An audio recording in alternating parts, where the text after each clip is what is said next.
Natigilan si Mariol na makita nagsisibak si David sa labas ng bahay. May mga inuutusan kasi ang lola nila na magsibak na yon dahil kahit alam nilang gawin yon ay nahihirapan pa rin sila lalo na't mga babae. Pagkatapos makita niya si David na ginagawa iyon, he's topless at pinagpapawisan. Maputi rin talaga ito kahit inabot na ito ng 2 buwan sa probinsyang yon. Hindi man lang nagbago kahit kaunti ang kulay nito. Agad siyang napaiwas ng tingin at gustong kastiguhin ang sarili. Bakit nga pala siya nakatitig kay David? Marunong pala itong magsibak. Akala niya dahil si tigay ito ay wala itong alam sa ganoon. Kinahapunan ay nag-aayos naman siya ng mga paso. Maya-maya ay biglang may nagbuhat na naman niyon. Sino pa nga ba kundi si David? Kaya ko na dito. Pagtataboy niya pa rito. Do you want me to go and get lost? Natigilan siya sa sinabi nito. Wala akong sinabi. Ani at napabundong hininga. So, you want me here? Wala rin akong sinabi, David. That's a little bit confusing, huh?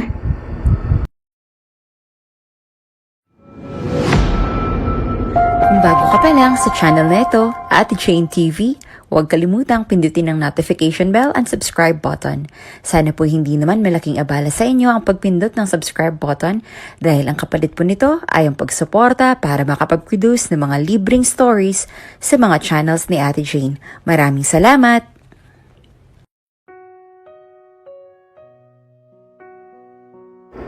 Mainit ang panahon.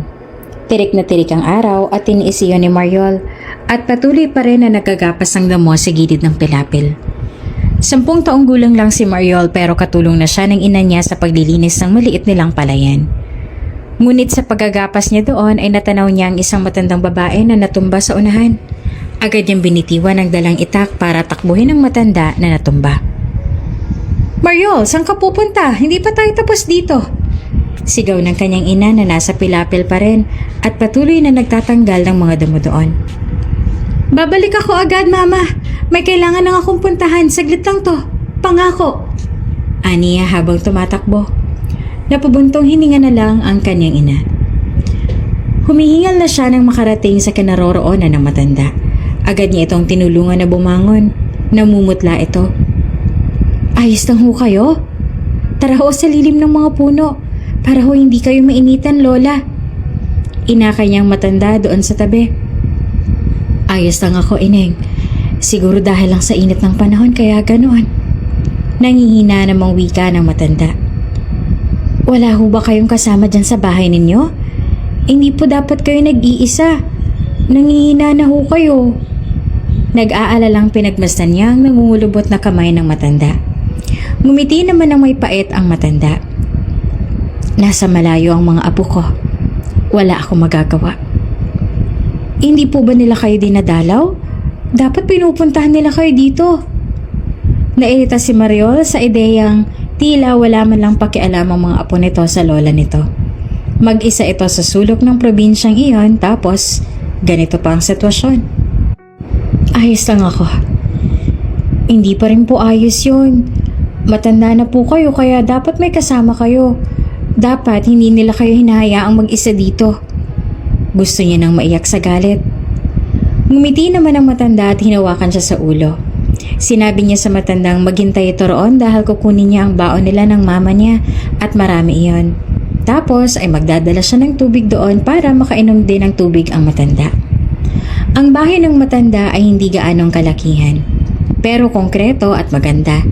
Maraming tanim na sampalok sa paligid at maraming mga bulaklak. Maganda ang bahay kung tutuusin. Pero matagal na yung walang tao ngunit pinupuntahan lang ni Manang Nyera para lang linisan. Dahil ani ni Nyera ay kakilala ng ina nito ang may-ari ng lumang bahay na yon na ngayon tinitirahan ng matanda. Matagal-tagal na rin at ngayon lang nagkaroon ng tao ang bahay na yan. Simula nang dumating ang matandang yan. Oh, heto ho. Paksiw lang hong ulam namin kaya pasensya na. Pero masarap po magluto si Mama kaya huwag kayong mag-alala. Nahihiya namang inihain ni Mariol ang lagayan ng paksiw.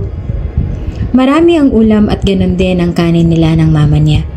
Wala nang ama ni Mariol pero nag-iwan ng maliit na palaya ng ama niya na ngayon siyang inaasikaso nila ng kanyang ina. Ito ang pangunahing bagay na pinagkuhanan nila ng bigas ng kanyang ina. Ang aanihin nila sa maliit na palayan ay siyang magiging budget nila sa loob ng 5 buwan. Dahil sa maliit na palayan, hindi ganoong nahirapan ang ina niya. Meron pa silang maliit na hardin sa tabi ng bahay nila at malaki ang natitipid nila. Salamat, Ineng. Medyo umayos ang pakiramdam ng matanda matapos makainom ng tubig. Lalo na noong nakakain na ito. Matagal siyang hindi nakabalik kaya pinuntahan na siya ng kanyang ina. Hay nako, andyan ka lang palang bata ka. Iritadong lumapit ang kanyang ina. Nagulat ang kanyang ina nang makitang may kausap siyang matanda. Ipaniliwanag niya dito ang lahat para hindi siya mapagalitan ng ina. Kung ganon, bakit yan lang ibinigay mo? Marami pa naman tayong paksiw sa bahay. Ibigay mo na lahat yan kay nanay. Napagalitan pa siya ng mama niya dahil iyon lang binigay niya sa matanda. Natapos na ang paglilinis sa pilapil kaya hanggang ng hapon ay nanatili sila sa ilalim ng puno.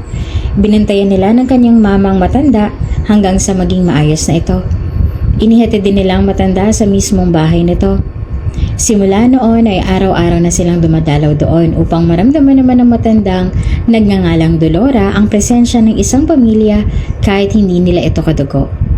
Mabait ang matanda at madalas pa itong nagyayayang kumain sila doon. Nagdadala sila ng pagkain sa bahay nito at doon na nga sila kumakain. Nagbago lang ang takbo ng lahat nang biglang dumating ang isang abogado sa pintuan ng bahay nila para sabihing ang lupa ay ipinangalan sa kapatid ng kanyang ama. Napag-alaman nila ang ama nila ay hindi totoong asunsyon at hindi legal ang adopsyon ng pamilya sa ama niya. Kaya ang lupa na ginagamit nila ay otomatikong mapupunta sa totoong asunsyon at hindi sa ama niya. Wala na tayong magiging kabuhayan sa probinsyang ito, anak. Ang bahay at ang maliit na lupang yun ay wala na rin.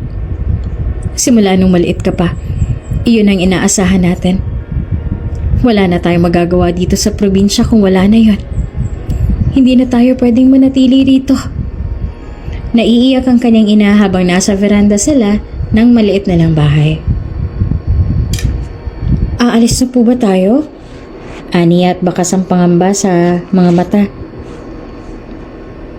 Tumango ang kanyang ina. Oo. Tutungo tayo sa tiyahin mo sa syudad. Marami siyang alam na trabaho. Hindi man kaaya-ayang ugali noon. Titiisin na lang natin, wala naman na tayong mapagpipilian. Napabuntong hininga siya at tumingin sa unahan. Matatanaw ang bahay ng matanda sa unahan. Hindi lubos sa kalain ni Mariol na iiwan na nila ang matanda sa bahay na yun. Ipinangako niya kapag nagkapera siya, ay hahanapin niya ang pamilya ng Lola Dolor niya. Sasabihin niya sa mga itong dalawin at alagaan si Lola Dolor. Kinaumagahan ay ready na sila upang umalis. Nasa ibaba na ang iba nilang mga gamit at sa huling pagkakataon ay sinulya pa nila ang bahay. Nalulungkot silang iiwanan nila ito. Puno ng alaala nila ang kubong yon. Tapos ngayon ay iiwan na nila ito.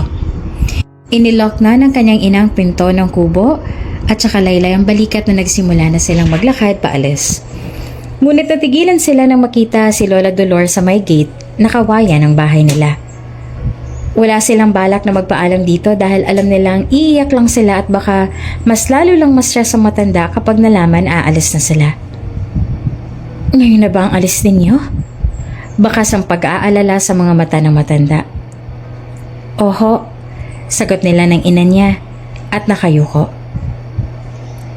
Kung sabihin ko sa inyo na hindi nyo na kailangan pang umalis at pwede kayong manatili rito, aalis pa rin ba kayo? Kumunot ang noon ng kanyang ina. Ano ho bang ibig niyong sabihin? Ang sinasabi ko ay pwede kayong manatili sa lupang ito sa isang kondisyon. Naging seryoso naman ang mukha ni Lola Dolor.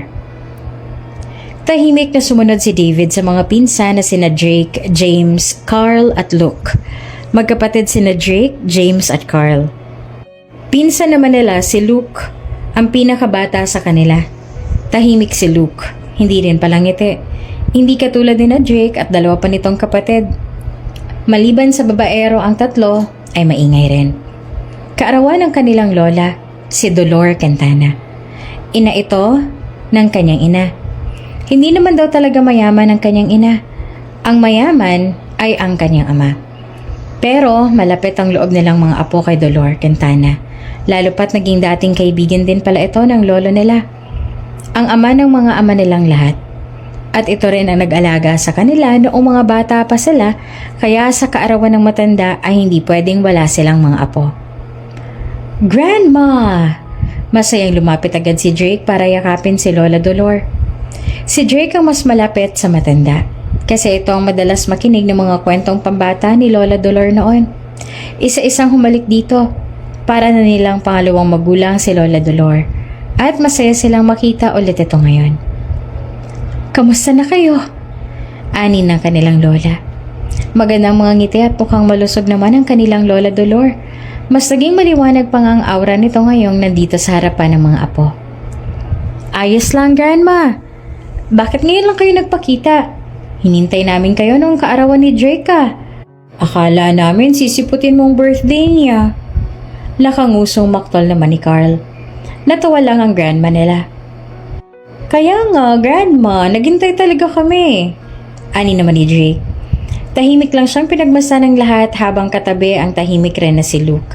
Marami pa silang napagkwentuhan hanggang sa dumating na sa puntong isinatinig na ng grandma nila ang totoong pakay nito kung bakit ito nagpunta roon. Ang totoo niyan. May gusto akong ipakausap sa inyo. Kaya ako nagpunta rito. At saka, bilang regalo na rin ninyo sa akin. Nagkatingin na naman silang lahat. Ngayon lang humingi ng pabor ang matanda sa kanila. Buong buhay nila ay ito ang parating nagbibigay. Ngunit kung ano man ang bagay na gusto nitong hingin sa pagkakataong yon, susubukan nilang ibigay yon. Hanggat kaya nila. Really? What is it, Grandma? Medyo excited si Drake. Halatang na-curious rin sa paraan ng pagkakasabi ng abuela. Tumingin sa kanilang lahat ang matanda. Ngunit tumigil ang mga mata nito kay Drake. Halatang gustong-gusto nitong ipagawa iyon kay Drake. He's a little bit jealous of Drake. Siya ang totoong apo nito, ngunit mas close ito kay Drake. Iniisip niyang dapat ay siya yun. Kahit tahimik siya, interesado rin naman siya sa mga gusto ng grandma nila. I just want you to meet someone. Panimula ng grandma nila. Namilog pa ang mga mata ng tatlo maliban sa kanilang dalawa ni Luke na kanina pang nag-observe. Someone? Who, Grandma? Is it someone we know? Nagkita na ba kami niya noon? Kamag-anak ba? Sunod-sunod ang tanong ni James. Umiling ang matanda at nananatiling nakangiti. Medyo nakaramdam naman ang lahat ng kakaiba dahil sa ngiti ng grandma nila. Ngayon niyo pa lang siya makikita, mga apo. Huminga siya ng malalim bago nagpatuloy. At gusto kong isa sa inyo ang mapangasawa niya. Napaubo naman si Carl nang marinig ang huling sinabi ng kanilang grandma. Hindi ko naman kayo pipilitin, pero gusto kong makita niyo muna siya upang mas makilala niyo siya. Patuloy ng grandma nila. Tapos bumalik naman ang tingin ng grandma nila sa direksyon ni Drake. Medyo hilaw ang ngiti ni Drake. Drake is an a-hole. Siguradong pagtatawanan ka lang nito sa oras sa binanggit mo ang salitang pag-ibig. Ang parati niyang naririnig dito, baliw lang ang naniniwala sa pag-ibig. Walang ganon. Siguro dahil ang ina nito ay naghanap pa ng iba at iniwan sina Drake noong bata pa ang mga ito. Kaya para dito, hindi dapat siniseryoso ang mga babae. Sure, Grandma. Kailan ba? Pupunta ba siya dito? Ani ni Drake. No. Kayong pupunta sa bahay. Nandoon siya. Doon siya maghihintay sa inyo. Ani ng grandma nila habang nakangiti. Mas lalong namilog ang mga mata ng tatlo. Siya at si Luke. Walang kaso sa kanila kasi ayos lang sa kanya ang bagong bahay ng grandma nila sa probinsya. Si Drake, James at Carl lang naman ang may problema. Ayaw ng mga ito kapag usapang probinsya, lalo na't hindi naman kalakihan ang bahay ng grandma nila. There are 4 rooms sa bahay na yan. 3 guest rooms and their grandma's room. Sobrang layo mula sa sibilisasyon at ang mas malala, walang internet. Paniguradong impyerno ang lugar na yon para kina Drake.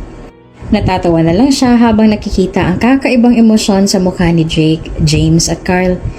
Hindi na nga nag-enjoy sa usapan ng tatlo matapos marinig ang gusto ng grandma nila. Alam niyang dahil malapit ang tatlo sa grandma nila, ay paniguradong hindi magagawang tanggihan ng tatlo ang pakiusap ng matanda, lalo pa at first time nitong makiusap ng ganoon. Oh, damn it! Bulala si Jake matapos nilang maihatid ang grandma nila sa bus terminal. Ayaw nitong ihatid nila ito sa probinsya dahil mas gusto nitong bumiyaheng mag-isa pa uwi. Kaya hindi na nila napilit ang matanda. Ang nagawa na lang nila ay ang ihatid ng tanawang bus sa sinasakyan ng kanilang grandma. Nagkibit-balikat si Carl. Talaga bang pupunta tayo sa province, kuya? Binalingan ni Carl si Jake. Napailing siya.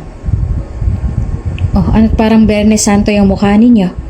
Para naman piprituhin kayo ng buhay pagkarating natin ng probinsya ni grandma. Ngumuso naman si Drake nang balingan siya. Pahama ka talaga. Napatawa pa siya sa reaksyon ng mga ito. Buti nga sa mga ito. Isang malaking van ang sinakyan na lang ni Ma. Si James ang nagmamaneho at palitan sila ni Duke dahil kaskasero silang tatlo ni na Drake magmaneho. Ayaw namin maagang mamit si San Pedro, no? Naaalala niya pang sabi ni James ang magboluntaryo itong makipagkalitan kay Luke sa pagmamaneho sa malaking van. Paano kung magustuhan ako ng babaeng yon? Alam mo na, baka first time niya lang makakita ng pogi tapos agad-agad siyang ma-fall. Tapos pikutin niya ako. Ipapalabas niyang nabuntis ko siya tapos... Natigil sa pagsasalita si Carl ang sikuhin nito ni Drake. Manahimik ka nga. Saan mo naman napulot yung ideyang yan? Baka nga Amazona yung babaeng yan eh. Baka malaki yung muscle. Tapos bigla na lang tayong i-wrestling pagkarating doon. Ani naman ni Jake. Tuloy at bigla na lang sumagi sa isipan niyang sinasakal siya noong probinsyanang yon gamit ang maugat nitong mga kamay. Napapailing siya. Bakit ba nagpapadala siya sa mga imaginations ni Jake? Basta. Parang ayokong tumuloy. Ano kaya kung tumuloy na lang ako dito? Maglalakad na lang ako pa uwi. Kayo na lang ang tumuloy. Sabi naman ni Carl. Bigla na lang binuksan ni Jake ang sliding door ng van. O sige, talong ka na. Inilahad pa nito ang labas. Kakusar mo yan. Namilog naman ang mga mata ni Carl. Nagtawanan na lang sila habang patuloy pa rin na tumatakbo ang van. Napatingin siya sa labas.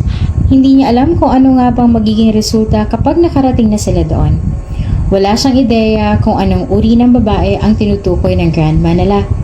Pero sigurado naman siyang mabuting babae iyon. Maaaring mabait pero hindi niya type. Maaaring maganda pero hindi niya pa rin type.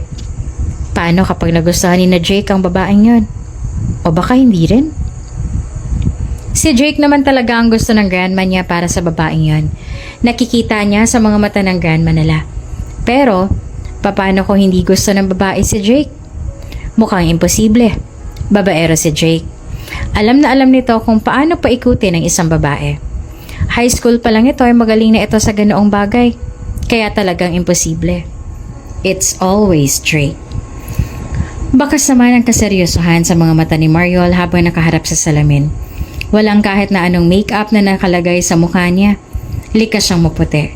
Natural na mapula ang mga labi. She has foxy eyes at iyon ang dahilan kaya nagmumukha siyang mataray kapag tahimik siya. May suot siyang salamin at maayos na nakabon ang buhok niya. Suot niya yung mahabang pencil skirt at long sleeve na bigay pa ng Lola Dolor niya. Mga ganoong pananamit na tutunan niya mula sa matanda. Sa paa ay flat shoes naman na animoy isa siya sa katikista ng simbahan. Komportable siya sa ganoong pormahan. Pakiramdam niya ay yun ang pinaka-formal na outfit na meron siya. Gusto niya rin naman na magmukhang formal. Iniidolo niya ang Lola Dolor niya sa totoo lang. Nung kunin ng kapatid ng ama niya ang lupa ay bigla namang sumulpot ang matanda sa kanilang bakuran upang sagipin sila sa maaaring pagkalugmok. Nanirahan sila sa maliit na bahay ng kanilang Lola Dolor hanggang sa lumaki siya. Pinarenovate ang bahay at mas lumaki pa ito. Hindi na katulad ng dati. Sila ng kanyang ina ang naging katiwala ng Lola Dolor niya. Napakabait ng matanda sa kanila ng kanyang ina at pakiramdam niya ay tila totoo na siya nitong apo. Kapalit ng mga mabuting nagawa ng matanda ay inalagaan nila ito. Isa nga sa gusto niyang matupad ay ang kagustuhan ng matanda na maikasal siya sa isa sa mga apo nito. Gagawin niya ang bagay na to para sa minamahal niyang Lola Dolor. Gusto niyang kahit papaano'y magbigay iyon ng ngiti sa labi ng kanilang lola. Talaga bang sigurado ka na dito ha, anak? Ani naman ang kanyang ina habang nagtutupi ng kumot. Ngumiti siya sa ina, tumango. Opo, sigurado na po. Alam kong ginagawa mo ito para paluguran ng lola mo. Pero sabi niya, ayos lang naman kung umatras ka at huwag mo lamang itong gawin.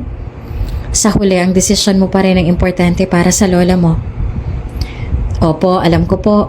Hindi po ako napipilitan. Kusang loob ko po itong gagawin. At saka, hindi pa naman po siguradong magiging successful to.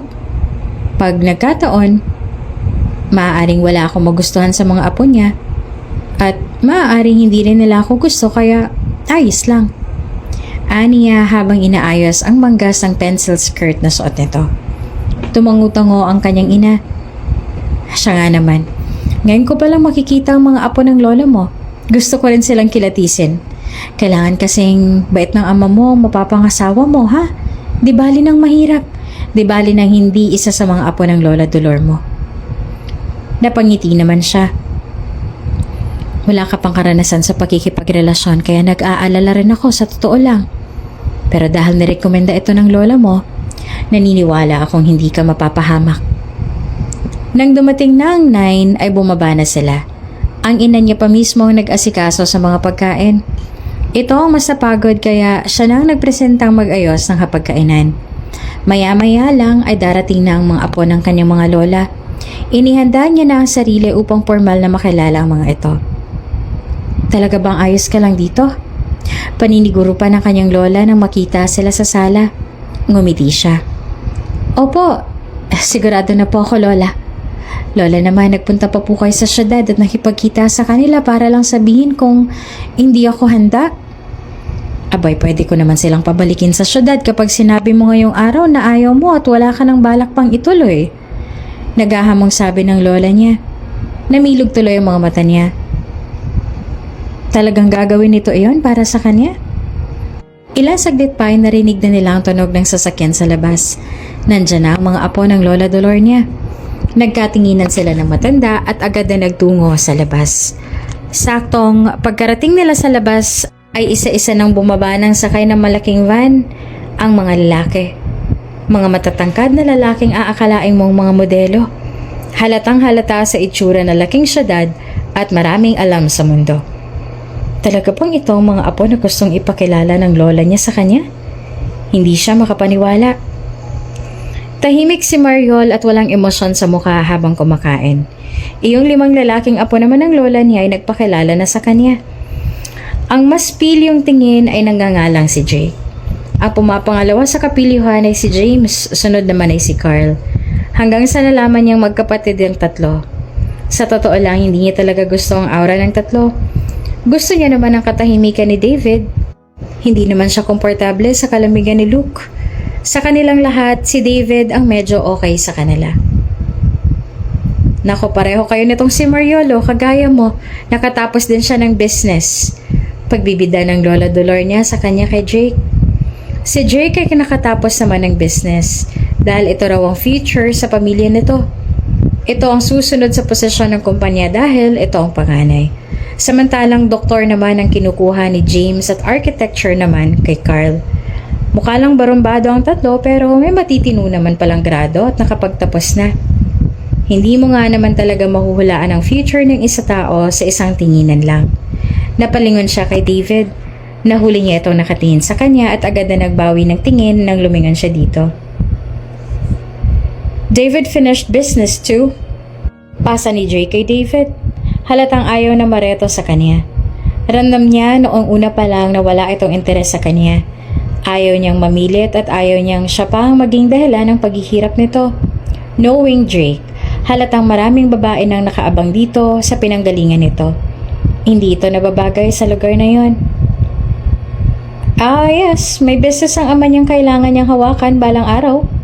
Nag-iisang anak lang siya at wala nang ibang magmamana nun kundi siya. Paliwanag naman ng kanyang lola. Napalingon siya kay David. Nilingon siya nito nang mapansin na nakatingin ito sa kanya. Formal si David. Iisipin mong sa kanilang 5, ito ang mas mature. Hindi mo mahuhulaan ang nasa isipan nito. Siya ang nagbawi ng tingin nang mapansin na walang balak na magbitiw ng tingin si David. Tila hinamon siya nito sa patagalan ng titig. Napalunok naman siya at napainom ng juice. Bakit nga ba siya biglang nataranta? Bukas nga pala may kasiyahan sa sentro. Baka pwede mong isama ang mga boys natin, Iha. Para naman hindi sila mainip dito sa bahay. Ani ng lola niya. It's okay, Lola. Ayos lang kami dito. Sansala naman agad ni Jake. Tipid siyang umiti at tumango sa matanda. Sige po. Really? Magtatagal pa talaga tayo dito? Lumaki ang bahay ni Grandma. Looks like fine, but still hindi pa rin ako komportable. Bakit kaya hindi na lang tayo mag-hotel muna bukas? Sabi naman ni Carl. Matutulog sa isang silid ang 3 magkakapatid. Samantalang sila Luke naman na inasa kabilang silid. Silang nagkakaintindihan ni Luke dahil pareho silang tahimik. Pero mga bandang 9 p.m. ay biglang nagtungo ang 3 sa silid nila Luke para mag-ingay at magreklamo ng kung ano-ano. Talaga bang walang signal dito? Ani ni James at kanina pa tinaas ang cellphone. Nakasampung ikot na si James sa silid para lang makahagilap ng signal. Sina Ruby, surely may text ang mga yon. May bar hopping pa nga pala kami, nakalimutan ko. Nakapamulsa si Drake sa may bintana at kanina pang nagtatagi sa mga bagang. Seriously? She's worse than what I thought. Kanina pa siya naka-poker face. Para siyang babaeng bato. Pwede siya kay Luke. Tsak, narinig mong mahuhulog na karayom sa bahay kapag magkasama tong si Luke at yung Mariol na yon.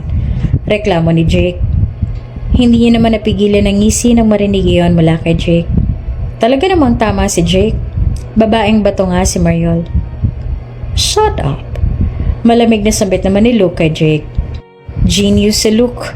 Chemist na ito sa edad na 18. Seryoso parati sa buhay at walang time magpakatao. Nag-advanced study si Luke sa edad na 10 dahil pang high school na ang level ng utak nito sa edad na 10. Sa totoo lang, alien talaga ang tingin nila kay Luke. Kaya boto siya sa sinabi ni Jake na bagay si Mariol kay Luke. Hoy, huwag niyo ang galitin si Luke. Lasunin pa kayo niyan mamaya. Patay kayo. Singit ni James. Ayos lang yan. Gawin mo ang palakayan si Kuya Jake, Luke. Gatong pa ni Carl habang tumatawa. Hindi na nagsalita si Luke. Abala ito sa ginagawa sa laptop nito. Nananatili sa silid nila ang 3. Kaya mga bandang 12 nang bumaba siya para uminom ng tubig. Madadaanan ng hardin ng grandma nila. Kita niya ang bilog ang buwan at ngayon ay maliwanag ang garden. Tahimik doon at para bang mas gustuhan niyang tumambay saglit sa parting yon. Kaya lang natigilan siya na makitang may nakatayo sa gitna ng hardin. Sinipat niya kung sino hanggang sa mapagtantong si Mariol ito. Nakalugay ang kulot na buhok ng babae. Wala itong salamin sa mata at nakasuot ng mahaba at puting night dress. Kahit sa madilim ay nagliwanag ang maputing balat ng babae. Seems like she was enchanted. Napagmasdan niya si Mariol kanina. Talagang maganda ito, ngunit hindi lang pansin dahil sa makapal na degradong salamin na suot nito. Idagdag mo pa ang pangmatandang suot nitong damit na halatang nakuha nito sa grandma nila. Pero ngayon parang nakakita siya ng isa pang bersyon ni Mariol. Talagang maganda ito. Nakapikit ang dalaga sa ilalim ng sinag ng buwan. Tinatangay ng mabining hangin ang panggabi ang kulot at mahaba nitong buhok. Sa tulong ng liwanag ng buwan, naaninag niya ang mapulang labi ng dalaga at ang magandang hubog ng mukha nito. Biglang may boses na bumulong sa isipan niya na tama lang nakakulong sa tahimik na lugar na ito ang ganitong kagandang babae. Kung sakaling lumaki si Mariol sa modernong mundo nila, maaaring marami na itong naaakit na lalaki. Baka mas lalong imposibleng malapitan ito. She looked like a goddess under the moonlight. Para siyang nagtatawag ng mga engkanto at siyang prinsesa ng elementong yon. Siya lang ang nakasaksi ng kakaibang bagay na ito. Nang akmang lilingon si Mariol sa gawin niya ay agad siyang umalis sa kinatatayuan. Pumasok agad siya sa loob at nagtungo sa taas. Bigla na lang nawala ang uhaw niya. Gusto niyang matulog ng gabing yon, pero sa tuwing pipikit siya ay ang mukha ni Mariol ang nakikita niya. Gusto niyang murahin ang sarili. Baka nga engkanto iyong si Mariol. Napapansin naman ni Mariol na kanina pa tila walang gana ang mga apo ni Lola Dolor habang nakatingin sa parade ng umagang yon. Halatang gusto ng mga itong umalis pero napipilitan lang na manood. At kanina pa siyang hindi rin komportable at nababahala sa reaksyon ng mga ito.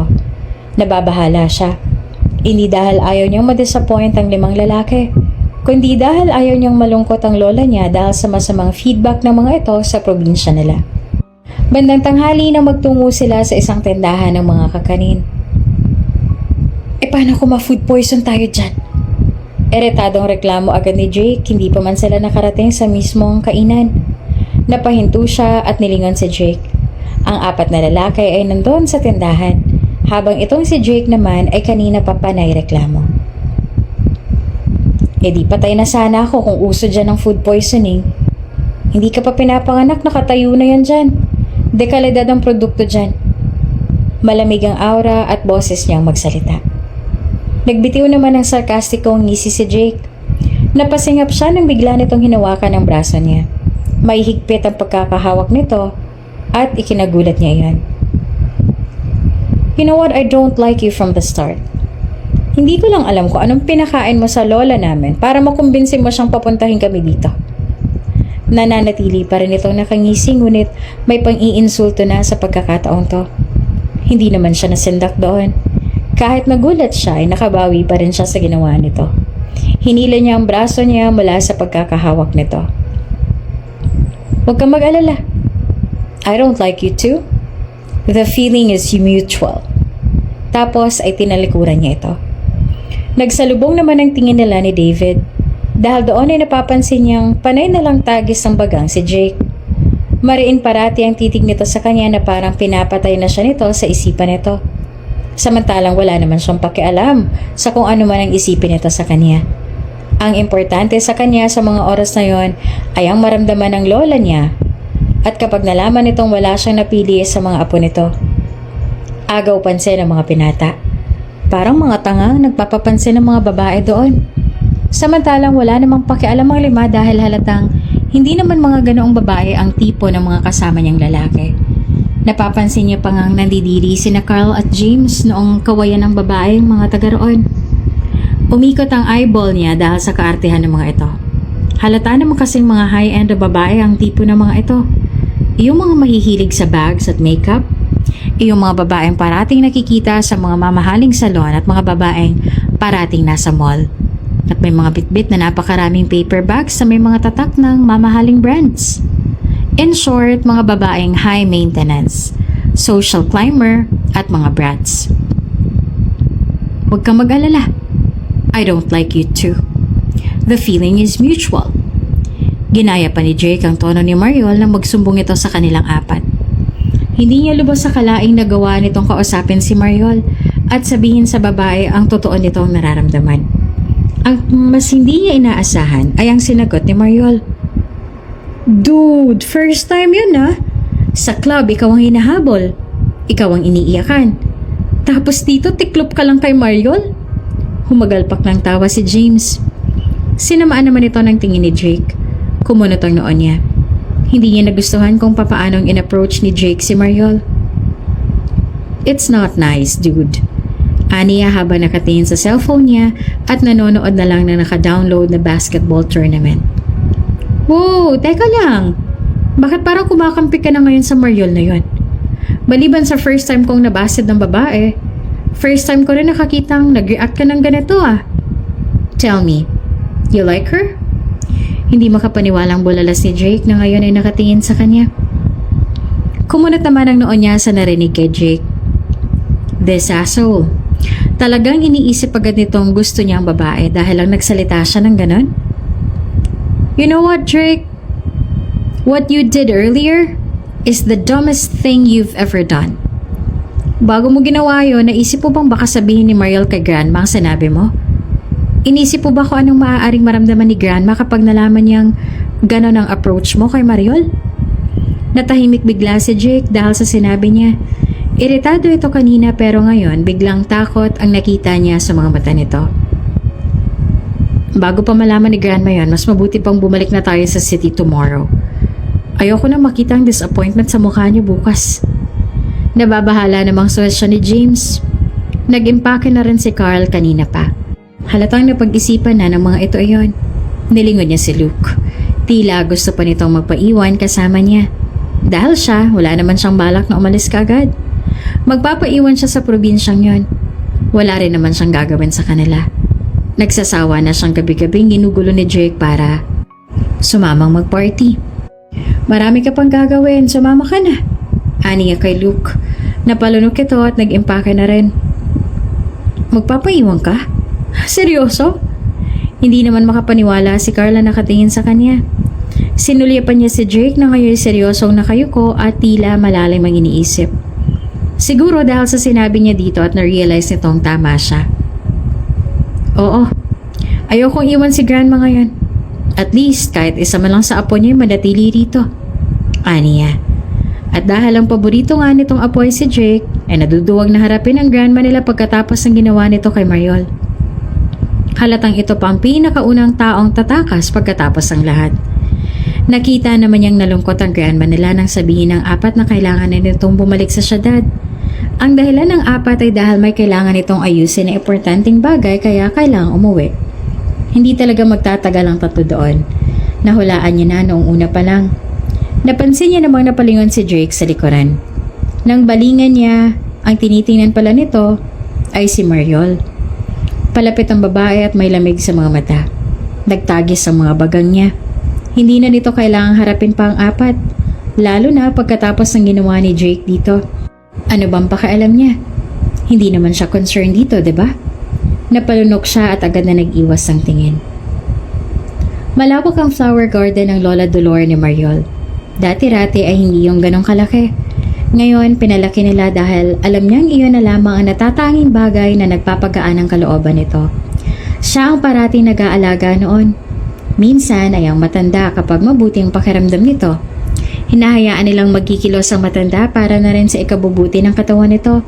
Dahil mas lumalala ang nararamdaman nito sa katawan kapag hindi ito lumalabas. Inayos niya ang isang halaman sa isang paso. Nilagyan niya yon ng lupa at nilagyan ng tubig matapos maitanim yun doon. Malaki ang paso. Iniisip niya tuloy ngayon kung papaano na ngayon iyon buhatin. Akmang bubuhatin niya iyon nang biglang may sumulpot mula sa likuran niya. Si David pala.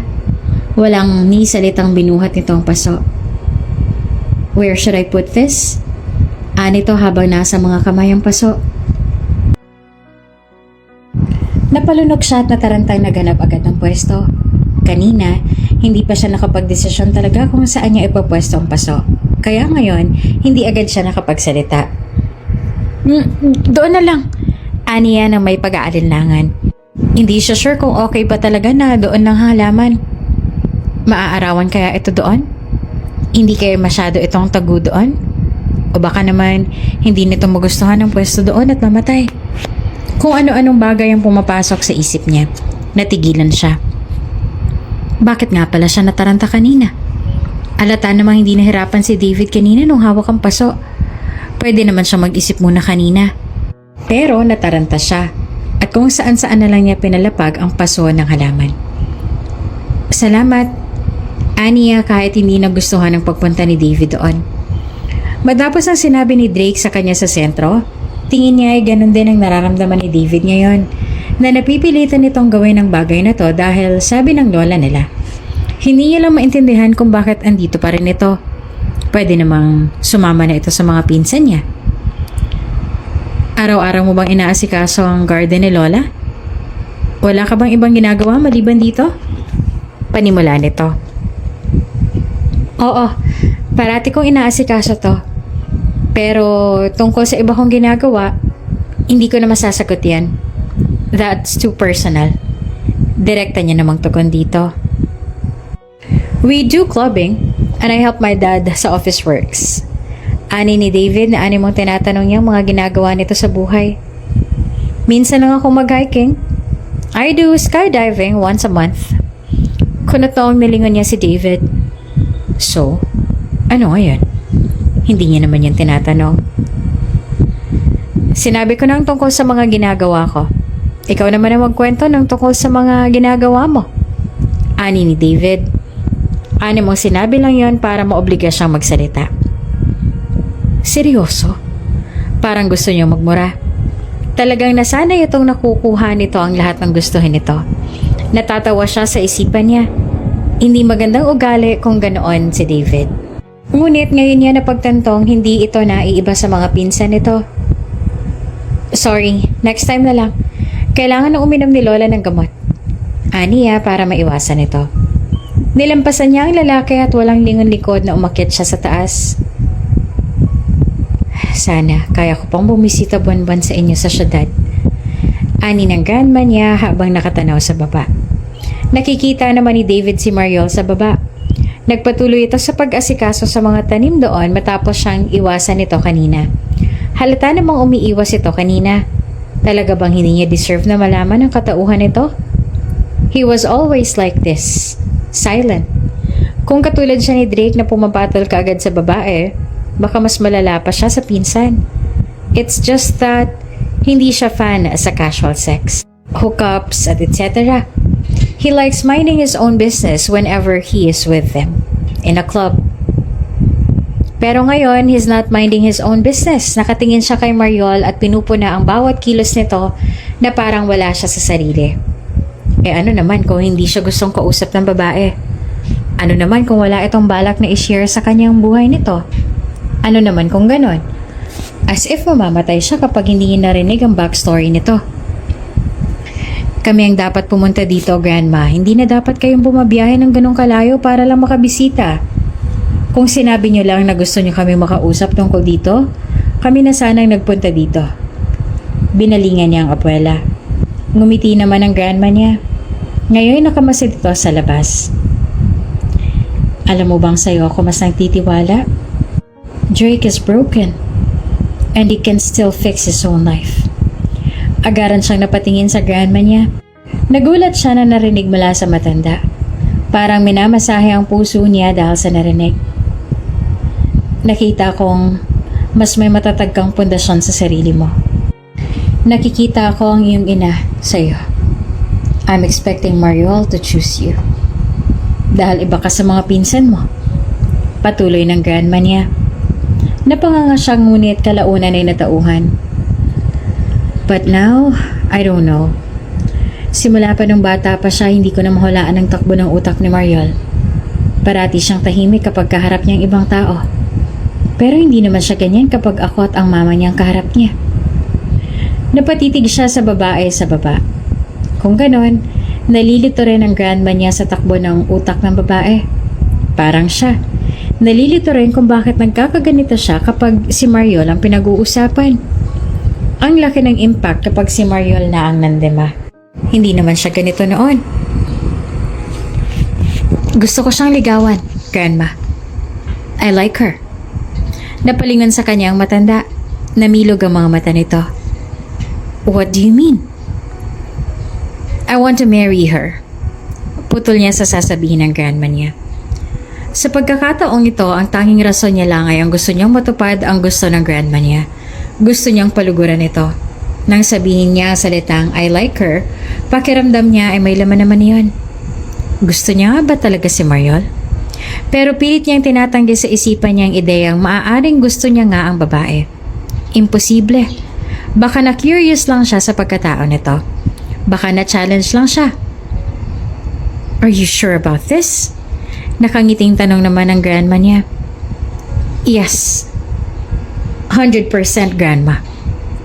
Aniya, habang hindi pa rin inaalis ang tingin sa baba. Seryoso ka na dyan, David? Dude, I knew it. Kaya mo siya pinagtatanggol dahil talagang may gusto ka na sa kanya. Kunyari ka pa ha? Baliw ka talaga. Pang-aalas ka naman ni Drake sa kabilang linya. Nasa sentro siya para makahanap ng wifi. Nagkakape siya sa isang shop habang kaharap ang laptop. My goodness, talagang hindi ka na aatras? Hindi ka na ba talaga mapipigilan? Dude, baka naman ginayuma ka niyan. Hindi ka pumapatol sa mga chika babes dito sa city tapos sa provincial girl ka bumigay agad. Natatawang singit naman ni James. Conference call kasi iyon. Si Carl ay katabi pa ang babae nito habang nasa video call sila. Talagang babae ang dahilan kaya umuwi ang mga ito. Wala naman si Luke. Busy yon sa pagpapaputok ng kung ano-anong medisina sa laboratory nito. Kung magsaliksik ng panibagong medisina si Luke, akala mo'y nakasalalay talaga dito ang problema ng buong mundo. I'm just doing this to fulfill Grandma's wish. Kapag hindi nag-work, magpapa-annul ako. Sabi niya. Napapailing naman si Jake. Nako, baka gusto mo talaga. Tudyo pa ni Jake. Sinamaan niya ito ng tingin. You wish. Umuwi siya ng mga bandang 12. Marami pa silang napag-usapan kaya natagalan siya. Natigilan si Mariol nang makitang nagsisibak si David sa labas ng bahay. May mga inuutusan kasi ang lola nila na magsibak niyon dahil kahit alam nilang gawin niyon ay nahihirapan pa rin sila lalo na at mga babae. Tapos makikita siya ni David na ginagawa iyon ngayon. He's topless at pinagpapawisan. Maputi pa rin talaga ito kahit inaabot na ito ng 2 buwan sa probinsyang yun. Hindi man lang nagbago kahit kaunti ang kulay nito. Agad siyang napaiwas ng tingin at gustong kastiguhin ang sarili. Bakit nga pala siya nakatitig kay David? Mabuti na lang hindi siya nito napansin. Marunong pala itong magsibak. Akala niya dahil si tigay ito ay wala itong alam na ganon. Nang hapon na ay pinagkaabalahan niya ng mga asikasuhin ang garden. Ganon naman talaga ang routine niya sa bahay na yon. Sinisiguro niya lang na nakainom na ng gamot at nakakain na si Lola Dolor bago niya atupagin ang iba pang mga trabaho. Naglilipat siya ng pananim sa bakanting paso at nagbubuhat ng mga paso na may laman. May isang halaman siyang tinanim sa isang malaking paso. Hindi niya pa man iyon nadidiligan ay biglang may nagbuhat na naman iyon. Alam niya na kaagad kung sino. Sino pa nga ba kundi si David. Kapag nagbubuhat ka ng paso, huwag mo munang diligan ng tubig para hindi mabigat. Kapag naipwesto mo na sa lugar na gusto mo, saka mo diligan. Anito at kinuha ang hose para basain ang bago niyang tanim. Parang gustong umikot ng eyeball niya. Heto na naman ito. Kaya ko na to. Aniya dito. At pinagpatuloy niya pa ang paglilipat ng halaman sa mga paso. Do you want me to go and get lost? Natigilan siya sa sinabi nito. Kalaunan ay kumunot naman ang noon niya. Ano na namang paandar nito? Wala akong sinabing ganyan. Aniya at napabuntong hininga. So you want me here? Wala rin akong sinabing ganyan, David. That's a little bit confusing, ha? Nagsimula ito maglakad. Napansin niyang tumayo ito sa likuran niya at halatang pinapanood ang ginagawa niya. Nang matapos siya ay kinuha agad nito ang paso tapos ay inilagay sa kung saan may bakante. Nagtagis ang bagang niya. Sana'y umalis na lang ito doon. Hindi talaga siya komportable sa presensya nito. Paulit-ulit na gano'n ang ginagawa ni David. Hanggang sa natapos na siya. Madali siyang natapos dahil sa tulong nito. Kahit hindi niya gustong gawin, ay parang obligado siyang asikasuhin ito ngayon dahil tinulungan siya nito. Kaya habang dinidiligan ni David ang mga nasa paso, ay nagtimpla na siya ng juice at naghanda na rin ng sandwich. Wala naman itong damit pantaas pagdating niya. Awkward na napaiwas siya ng tingin at nakayuko na nagtungo sa mesa ng garden para ilapag ang tray ng snacks doon. Hayaan mo na yan dyan, kumain muna tayo. Ngaling-ngaling anyaya niya dito. Napansin niya namang ibinaba nito ang hose at nagtungo sa mesa. Napansin niyang tumigil si David at pinagmasdan muna ang inahanda niya. Saka ito umupo at nagsimula ng kumain. Thank you. Anito at kumagat habang nakatitig sa kanya. Agad naman siyang nag-iwas ng tingin. Parang kakaiba ang dating nung ginawa nito. Parang may mali siya. O siya lang talagang nag-iisip nun. Nagtagis naman ang bagang niya. Naiinis siya sa sarili. Kailan pa siya naging ganito? NBSB kaya siya? Kailan pa siya naging dirty-minded? Isa pa tong pagkubad-hubad nito sa harapan niya. Wala itong shirt. Naka-display ng malala ang bato-bato sa tiyan nito. Kahit anong iwas niya, babalik at babalik ang mga mata niya sa katawan nito. Kukuha muna ako ng t-shirt, wala kang damit. Aniya tumayo. Akmang aalis na siya nang hilahin siya nito pabalik para pigilan. Pero napalakas yata ang hila nito kaya napaupo siya sa kandungan nito. Namilog ang mga mata niya. Nakakulong siya sa braso nito at nablangko na siya. Hindi niya alam kung ano ang susunod na gawin. Itutulak ba ito? Sasampalin? Pagagalitan o ano? Why do you have to get me a shirt? Nadedistract ba kita? Garal-galang baritono nitong boses. Napalunok siya at nananatiling namimilog ang mga mata. Answer me, Mariol. Ilang beses siyang napalunok. Dahil yun ang turo ng magulang ko sa akin. Kailangan mong matuto ng table manners. Sinikap niyang magtunog galit pero halos hindi niya magawang itaas ang boses para siyang nangihina. Nasa kandungan pa rin siya nito at hindi niya alam kung bakit nananatili pa rin siya doon. Hanggang ngayon, ilang beses na niyang inutusan ang sarili na tumayo at tumakbo. Table manners, ha? Sumilay ang mapaglaro nitong ngisi. Kakaiba ang ngisi nito na ngayon niya lang nasilayan. For me, this is the real table manners. Pumaikot ang kamay nito sa bewang niya at kinabig pa siya palapit sa katawan nito. Agad niyang itinukod ang kamay sa dibdib nito para magkaroon sila ng distansya pero hindi niya magawa. Mas lalo lang siyang napalapit dito. Umangat ang kamay nito at pinahid ng inilalaki nito ang gilid ng labi niya. Namilog ang mga mata niya nang dalhin nito sa bibig nito ang mayonnaise na nakuha nito sa gilid ng labi niya at dinilaan. At hindi niya na napaghandaan ang susunod nitong ginawa. Dumukwang ito upang angkinin ang labi niya. Para naman siyang nabato sa kandungan nito. Gumagalaw ang labi nito pero nananatili siyang na-estatwa. Bahagya nitong ikinagat ang ibabang labi niya kaya umawang ang labi niya at sinunggaban nito ang oportunidad na iyon upang makapasok ang dila sa loob ng bibig. He was like searching for something. That was hot. Nakakapanghina at kung hindi siya nakaupo sa kandungan nito ngayon, ay baka nabuwal na siya. Namumungay ang mga mata niya at naghahabol ng hininga nang tumigil ito. I don't wanna say sorry. Gagawin ko rin ulit to.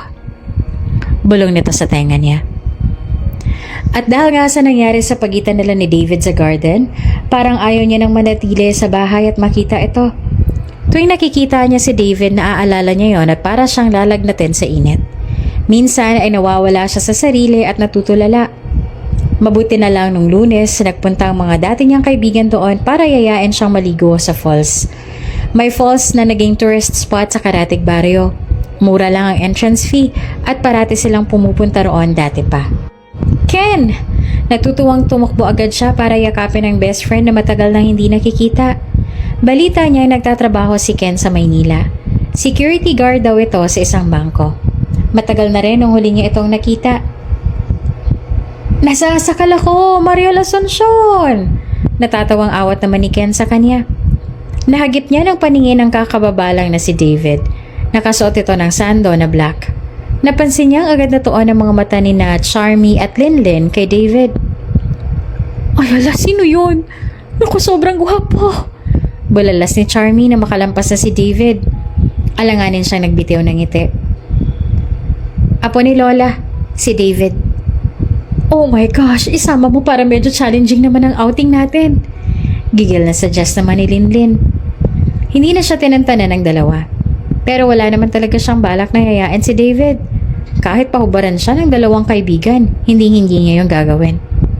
Kaya lang nagulat siya nang dalhin ni David ang mga box ng pagkain sa sinakyan ng mga kaibigan niya. Where should I put our food? Tanong nito na ikinaangat naman ng kilay niya. Hour? Anong hour ang pinagsasabi nito? Dyan lang. Nalilitong sabi niya sabay turo sa mga pagkain sa likod. May dalang towel si David pagbalik nito tapos bigla na lang sumakay sa sasakyan. Tinapik pa nito ang upuan katabi nito. Dito ka, Mariol. Anito. Gusto niyang magmura sa Ines. Bakit ito sumama? Sino nagsabing pwede itong sumama? Sabi ko sumama siya. Sabi niya sasama naman daw talaga siya. Bulong naman ni Charmy sa kanya nang magsimula na silang bumiyahe. Ay, kaya pala hindi ka lumalabas sa inyo May nililimliman ka palang poging itlog sa bahay niyo. Kumikindat pang tojo ni Charmy. Sinamaan niya ito ng tingin. Marinig pa ito ni David baka kung ano pang isipin ng lalaking to sa kanya. Nagtagis ang bagang ni David habang pinagmamasdan si Mariol sa tubig. Nakasuot ito ng manipis na sando at lalong klaro ang suot nitong bra. Naiirita siya lalo pat may lalaki silang kasama. Kanina pa siyang iritado. Lalo na nung pagising niya, bubungad agad sa umaga niya si Mariol na kayakap ang lalaking nagngangalang Ken. Talagang sa harapan niya pa nagyakapan. Bakit nga ba siya nagagalit ngayon? Hindi naman siya boyfriend para umakto ng ganito. Kinagabihan ay nag-inuman na rin sa cottage. Talagang tinagaya niya ng marami ang Ken na yon. Lalo na nang malaman niyang mahina ang tolerance nito sa alcohol. Walang kaso sa kanyang alcohol dahil sanay na siya. Lasing na rin ang mga kaibigan ni Mariol, ilang shot pa lang. Sila na lang ni Mariol ang nasa katinuan. Nakainom na siya ng kaunti pero hindi enough yon para malasing siya. Agad na nagligpit si Mariol kahit hindi naman talaga kailangan gawin. Halatang gusto lang niyang iwasan pero sumunod siya dito. Nang makorner niya ito sa may sink, hindi na ito nakawala pa. He likes it whenever she looks so shocked like this. Ang cute lang nitong tignan. May ginagawa ko. Padaanin mo ako, David. May iritasyon sa mga mata nito. Kahit masalatang kabado ito. Say it. Please kiss me first. Ani habang nakangisi. Kumunot naman ang noon nito. Ano? Para padaanin kita, sabihin mo, kiss me, please. Hamon niya dito. Nagtagis naman ang mga bagang nito. Pinaglalaroan mo ba ako? Am I? Oo. Gigil ang sagot nito. Imbis na matakot sa galit nito ay mas lalo siyang nanggigil na inisin pa ito. Nagiging sexy ito sa paningin niya. Then I am. Sumili yung ngisi sa labi niya at bumaba ang ulo para bulungan ito. So say it. Kiss me, please. So I will let you go. Mariin itong napapikit at bumantong hininga. Halatang punong-puno na. Kiss me, please. Napipilitan na sabi nito. Wala siyang sinayang na segundo at agad itong hinalikan. It's just a bait. Ganun lang ito kadaling nahulog sa patibong niya. Humingal na ito ng bitawan niya. Gustong-gusto niyang pagtama ng mainit itong hininga sa mukha niya. Siyempre, dahil alam niyang siya ang dahilan kaya ito naghahabol ng hininga ngayon. Gusto kitang ligawan, Mariol. I want you. Gusto kitang ligawan. Bulong niya sa tenga nito. Namumungay ang mga mata nito kanina pero natauhan ito matapos niyang sabihin niyon. Bigla na lang siya nitong tinulak. Pero hindi siya nito natinag. Nangihina ito. Umalis ka nga dyan. Gigil na sambit nito. Lumapit pa siya lalo dito. Umalis ka na, ano ba? Nanatili naman siya sa harapan nito. Nakatitig lang siya sa iritadong mukha nito. Liligawan kita! Mariing wika niya dito. Nalilito siya sa nararamdaman at naiinis siya doon. Gusto niyang isipin na para lang sa grandma niya ang lahat ng gagawin niya ngayon. Pero may parte sa kanya nagsasabi na hindi lang ito dahil gusto niya lang paluguran ng matanda. May iba pang rason. Gusto niyang makipag-cooperate si Mariol doon para matuklasan niya kung ano ito. Hindi naman halos makatulog si Mariol matapos ang nangyari sa cottage. Nagsisisi siya kung bakit pa siya sumama. Sana hinayaan niya na lang na sumama si David sa mga kaibigan niya at nagpaiwan na lang siya. Ilang beses sinabi ni David na gusto siya nitong ligawan. Na gusto siya nito. Hindi niya alam kung tama bang maniwala sa sinabi ng lalaki. Hindi niya alam kung ano ang totoong dahilan ng Lola Dolor niya para ipakasal siya nito sa mga apo nito. Maaaring gusto lang nitong gawin yon para mapagbigyan ng lola nila. Di ba dapat ganun din ang gawin niya? Gagawin niya yon para sa lola niya at hindi sa kahit na sino. Bakit kailangan pang maging totoo? Ayos lang naman na hindi totoo. Basta ba mapasaya nila ang taong pinagkakautangan nila ng buhay nila ng kanyang ina? Ilang beses siyang napalunok habang kaharap ang pinto ng sila ni David. Ilang beses siyang nag-attempt na umalis pero kailangan niyang harapin ito. Ilang segundo pang dumaan ang nagawa niyang kumatok sa pinto. Kinakabahan siya habang hinihintay itong lumabas. Ilang saglit ay binuksan nito ang pinto. Gulo-gulo pa ang buhok nito na hinawi nito na makita ang siyang nasa pinto. Come in! Garal-gal ang boses ito at halatang bagong gising. Umiling kaagad siya. Talagang niyaya pa siya nitong pumasok. Talagang gusto siya nitong pumasok sa silid nito. Nagtagis ang bagang niya. Ganun ba ito sa mga babae nito? Pinalis niya ang ideyang yon sa isip at mas pinagtuunan ng pansin ang talagang sadya niya doon. Gusto ko lang sabihin, sige. Kinakabahan na napalunok siya bago dinugtungan ang sasabihin. Papayag na ako maging girlfriend mo. Iyon lang. Tapos ay hindi na siya nag-aksaya ng oras at patakbong umalis sa harapan nito. Pumasok naman agad siya sa silid niya at sinara ang pinto at saka napahawak sa dibdib. Iyon na yon. Tama ang ginawa niya. Kinailangan niyang gawin ito para sa lola niya. Para sa lola niya. Paulit-ulit na sigaw niya sa isipan. Halos hindi niya matingnan si David sa tuwing dadaan siya sa harapan nito. Sinisikap niyang huwag mahiya. Parati niyang iniisip na hindi dapat mahiya dahil para naman iyon sa lola niya. Nang papunta na siya sa kusina, nagulat na lang siya nang bigla na lang humarang si David sa harapan niya. Gulat na tumingala siya dito. Anong kailangan mo? Nagtataka na tanong niya. Seryoso ang mukha nito. You have to meet my parents. Ipapakilala kita sa kanila. Mag-ready ka na ngayon. Bukas ay aalis tayo. Napanganga siya. Agad-agad? Ipinagpaalam niya na sa grandma niya ang pag-alis nila at ang naging desisyon ni Mariol. Nagulat ang matanda nang marinig na umuo si Mariol at magkasintahan na sila ngayon. Hindi mo naman pinikot ang dalaga ko, David. Duda pa ng grandma niya. Hindi naman siguro ganun yon. Sinundo sila ng minivan sa bahay ng grandma niya. Nagulat pa siya ng kaunting damit lang ang dala ni Mariol. Nakasilid pa yon sa lumang traveling bag. Imbes na formal na long sleeve at mahabang pencil skirt ang suot, ay nakasuot ito ng whole dress na puti na lampas tuhod. Nakalugay ang buhok at walang suot na salamin. Hindi siya nag-expect na magiging itsura nito ngayon. Ito ang side ni Mariol na siya pa lang ang nakakakita, ngunit mukhang makikita na rin ng iba. Matutulog na ako. Anito na makaupo na sa loob ng sasakyan katabi niya. Tumangulang siya. Mga ilang minuto lang ang dumaan at napansin niyang nakasubsob na ito doon sa may bintana. Talagang nakatulog na nga ito habang nasa biyahe. Hinila niya ito at pinasandal niya sa dibdib habang nakasandal naman siya sa tabi. Sa ganoong pwesto ay komportable itong makakatulog. Hanggang sa makarating sila ay tulog pa rin si Mariol. Hindi niya na mapigilang hindi ito pagmasdan habang natutulog. Matagal tuloy silang bago nakababa. Napilitan lang siyang gisingin ng dalaga nang biglang kumalabog ang bintana ng sasakyan. Nalaman niyang sina Carl pala ang nasa labas.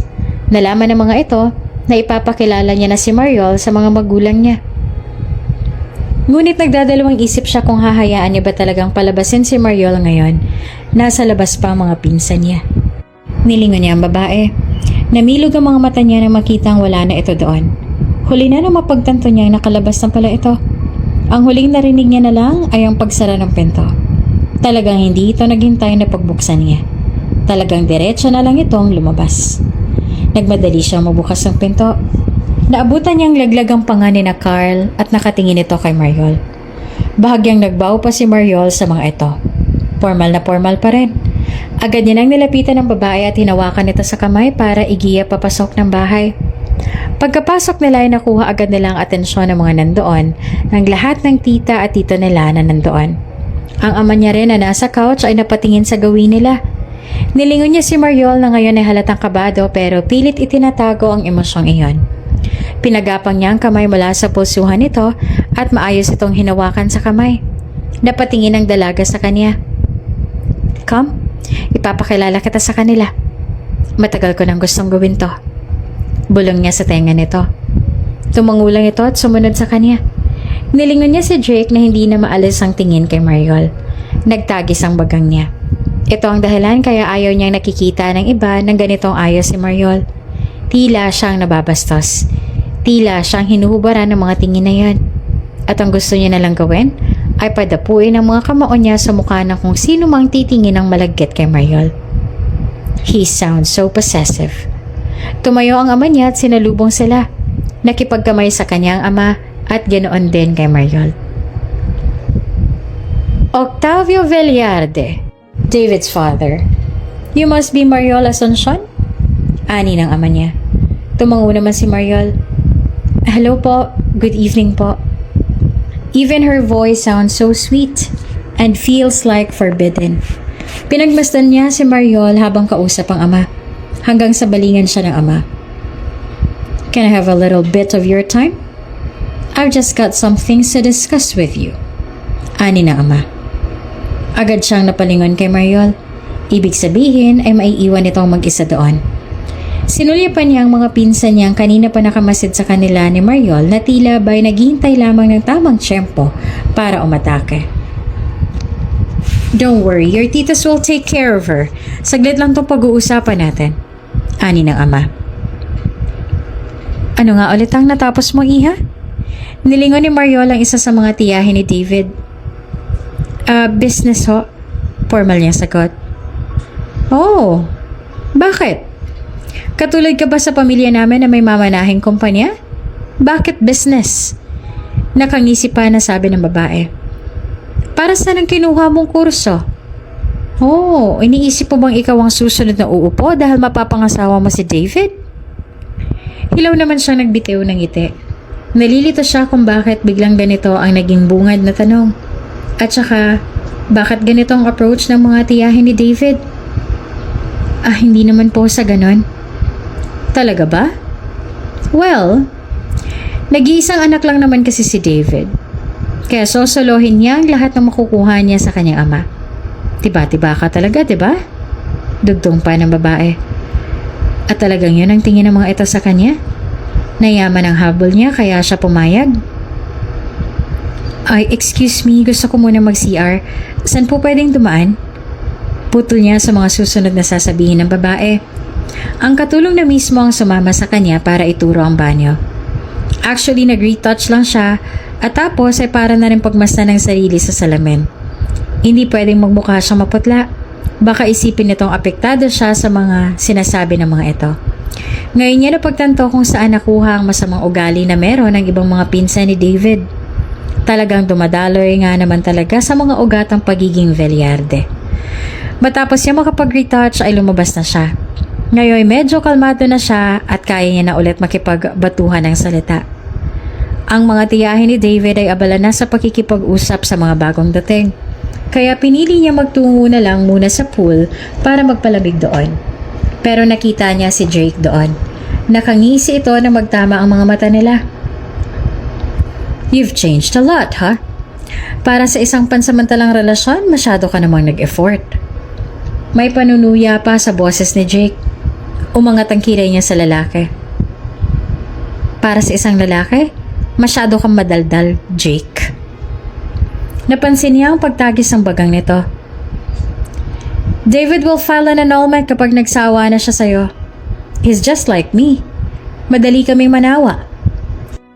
Kahit may kirot siyang naramdaman sa dibdib, nagawa niya pa rin na panatilihin ang kalamigan sa aura niya. Paano kung dumating ang panahong manawa ito? Ano naman ngayon? Bakit parang big deal na sa kanya ngayon ang annulment? Magpapakasal lang naman siya dahil sa lola nila. Wala nang ibang dahilan.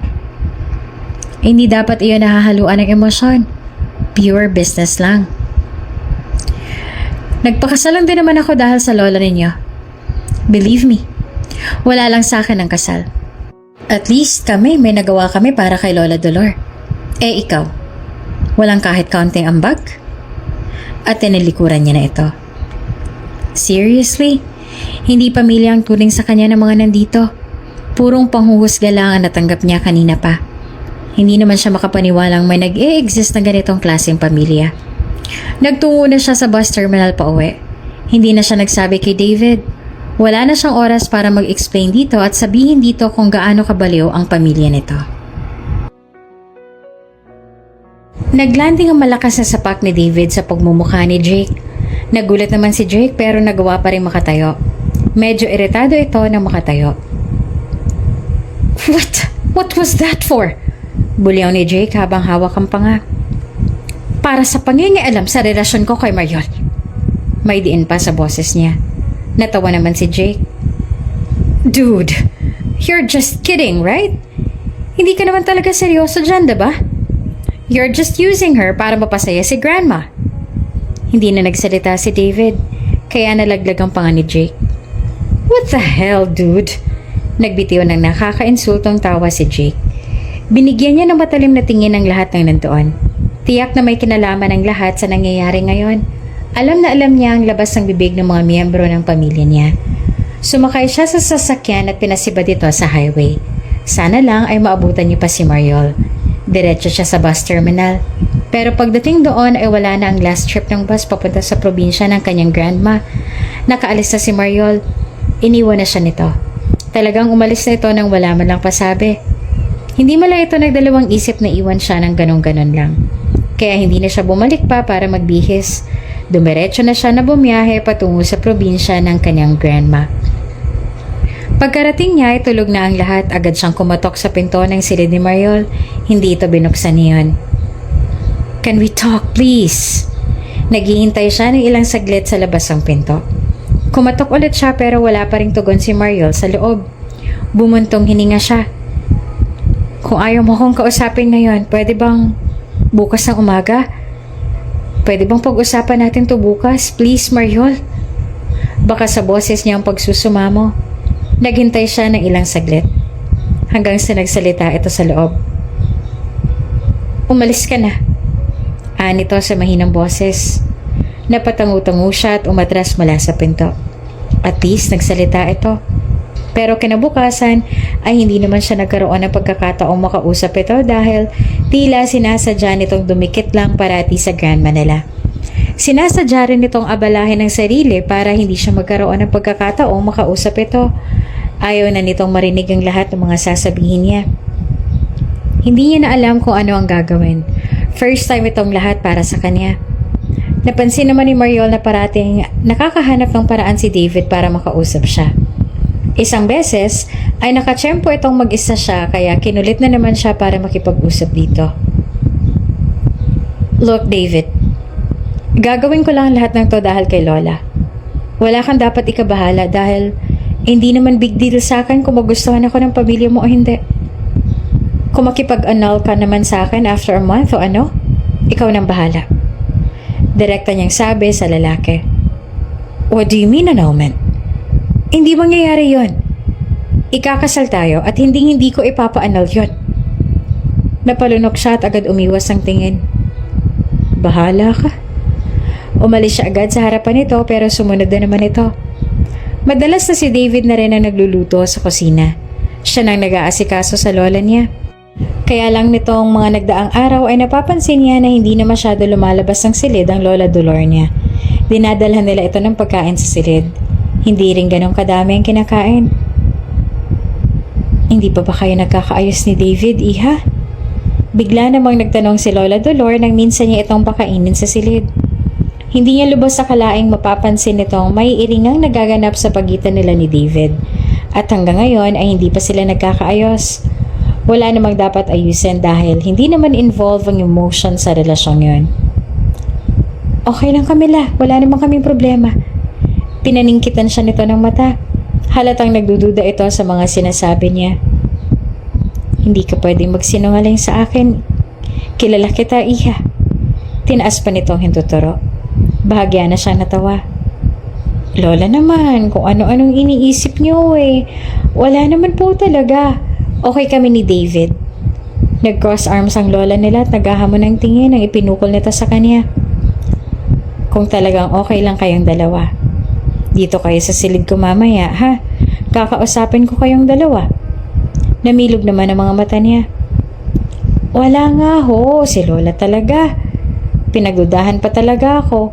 Ano namang pag-uusapan natin mamaya? Busy ho ako mamaya."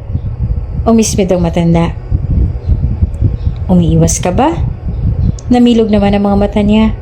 "Ako? Umiiwas ho? Naku, hindi ah. Kahit dito pa kami matulog mamaya eh." Ngumisi ang matanda. Magandang ideya yan. Sige, dito nga kayo matulog dalawa." Mas lalo naman siyang nagulat sa susunod na sinabi nito. Talagang hindi siya tinantanan ng matanda. Mga bandang 8 na ng gabi nang biglang may kumatok sa pinto ng silid niya. Kagat-kagat niya pang hintuturo habang kanina papalakad-lakad sa silid. Hindi siya mapakali. Kabadong binuksan niyang pinto at bumungad sa kanya si David. Napaawang ang bibig nito nang magkatinginan sila. "Tara na," anito. Napalunok siya at naglakad pauna dito. Nagmadali siyang pumasok sa silid ng lola nila at nakasunod si David sa kanya sa likod. May hawak na remote ang lola nila nang makarating sila sa kwarto. May sayaw akong gustong ipasayaw sa inyo. Maaari niyo bang isayaw ito sa kasal ninyo? Panimula ng lola niya. Napalunok siya at ngali-ngaling sumulyap kay David. Nagkatitigan sila ng lalaki saglit pero ibinalik ng ulit ang tingin sa lola nila. Sayaw ho? Halos magkasabay pa nilang usisa. Tumango naman ang matanda at pinindot ang remote. Tumunog ang karaoke. Isang lumang tugtog ang pumailan lang. Hala, sige. Tumayo kayo dito sa harapan ko. Minwestra ng lola nila. Ito pa mismo nagpwesto ng mga kamay nila sa bawat isa dahil maging sila ay walang ideya sa sayaw at kung saan dapat nakapwesto ang mga kamay nila. Nasa bewang niya ang isang kamay ni David habang hawak nito ang isang kamay niya at nasa balikat naman ni David ang isang kamay niya na animoy suporta upang hindi sila matumba. Isang old-style orchestral music ang pinatugtog ng lola nila. Nang magsimulang tumugtog ang karaoke ay tinuruan agad sila ng lola nila kung anong susunod na gagawin. Sa dahan-dahan na galaw ay umindayog sila sa musika. Napatingin siya kay David. Doon niya lang napagtantong kanina pa pala ito nakatitig sa kanya. Kaya napayuko siya at nakaramdam ng pagkailang. Hindi siya makapaniwalang naaapektuhan siya ng ganito ngayon dahil lang sa mga titig na yan. Ilang beses nila iyong inulit dahil hindi siya makafocus at parati niyang naaapakan ng paa ni David. Ilang ulit siya nag-sorry at ilang ulit silang umulit-ulit hanggang sa namemorya na ni David at ito na mismo ang nagturo sa kanya. You put your right here before you move your other feet in there. Ani ni David. Hanggang sa na-perfect nila iyon at sobrang tuwa niya. Kaya lang, nang balingan nila ang lola nila ay tulog na pala ito. Napatingin sila sa wall clock. 12 midnight na pala. At hindi man lang nila namalayan ang oras dahil sa pagkakaaliw nila sa ginagawa. Tahimik naman silang lumabas ng silid. Pero nang nasa maliit na silang hallway pababa ay biglang nagsalita si David. I really enjoyed everything we've done here tonight, Mariel. I'm happy to see you smile while we're dancing. Napalunok siya at binalingan si David. Salamat sa pagtuturo. Nag-enjoy rin ako. Nagbitiw siya ng tipid ng ngiti dito. Ilang beses niyang sinubukang matulog, pero hindi niya magawang makatulog. Parating dumadalaw sa isipan niya ang titig at hawag ni David. Sa kanya napagtantong, sinadya iyon ng lola niya upang mas maging close sila ng lalaki. Dahil iniisip pa rin ng lola niya na hindi sila maayos si David. Totoo naman, at malaking tulong ang nagawa ng lola niya. Kinabukasan ay nagising na lang siya sa malakas na yugyog ng mama niya. Bakas ang takot at pagkataranta sa mga mata nito. Mariel, Diyos ko, ang Lola Dolor mo nawala ng malay sa silid niya. Hindi ko na siya magawang gisingin. Namumutla na siya. Kailangan na natin siyang dalhin sa ospital. Bulalas ng kanyang ina na agad na tumalima palabas. Pupungas-pungas pa siyang lumabas ng silid at tila wala sa sariling nagtungo agad sa silid ng lola niya. Naabutan niyang buhat-buhat na ito ni David. Nagmamadali ang mga kilos ng lahat. Isasakay natin siya sa kotse. Pumasok na ho kayo sa backseat. Aalis na kaagad tayo. Bulalas si David habang lakad-takbo na ang ginagawa habang buhat-buhat ang walang malay na matanda. Umiiyak na siya habang nakasunod kay David. Maging ang mama niya ay humahagulhol na rin. May sakit sa puso ang lola nila. Nalaman nila iyon mismo sa doktor. Kung hindi agad nadala sa ospital ang lola nila, ay baka huli na. Mabuti na lang at nakaabot pa sila. Hindi iyon sinabi ng lola nila at matagal nang kinuble sa kanila. Yakap-yakap niya ang ina niya sa sulok dahil patuloy pa rin itong umiiyak. Tinuring na nilang totoong kadugo si Lola Dolor, kaya't apektado sila sa oras na may masamang mangyari sa kanilang Lola Dolor. Ilang saglit ay biglang bumukas ang pinto. Iniluwanan si Jake at ang dalawa pa nitong kapatid. Panghuli si Luke na ngayon gulat na gulat nang makita ang nakahigang lola sa ospital. What the hell happened? Bakit nangyari to? Parang nakawalang tigre si Jake nang makapasok sa private room. Agad itong lumapit kay David at kinuwelyuhan si David. Ikaw bang dahilan, ha? Agad siyang pumagitna. Umalis ka na nga kung gulo lang pinunta mo dito. Buong lakas niyang sigaw kay Jake. Ngumisi naman si Jake. Kagagawan niyo tong dalawa, no? Dahil pinaasan yung matanda sa kunyaring relasyon yung dalawa. Sinakyan niyo at umaasa si Grandma sa kalokohan niyo. Kagagawan niyo to. Pinagtuturo sila ni Jake. Nagtawag na sila ng guard para lang palabasin si Jake at mga bandang 6:30 naman ang dumating ang ama ni David. Kaya lang kasama nito ang tita at tito ni David. Nagulat sila. How is she? Panimula ng ama ni David. Stable na pero hindi pa nagigising. Hinihintay na lang namin na magising. Si David ang sumagot. Can we talk a bit, son? Ang ama ni David. Nagtagis ang bagang ni David at tiningnan ang mga naka-poker face na mga tiyahin sa tabi. Dito niyo na sabihin ang kung anong gusto niyo. Ani ni David. Bumuntong hininga naman ang ama ni David at tila nahihirapang i-voice out ang nasa isip. As the eldest, ako na magsasalita para sa kapatid ko. Biglang sumingit naman ang kapatid ng ama ni David. We want David to get married to someone we know. Anak ng business partner namin ng babae. May kumpanya at alam kong magbe-benefit ang pamilya namin. Wala namang kakurap-kurap ng isa tinig iyon ng ama ni Jake. Napanganga sila at tulala siyang nakatingin kay David.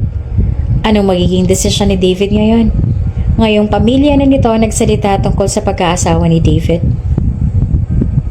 Who are you to decide for me? Ang naging sagot naman ni David. Napakurap-kurap ang lahat sa narinig.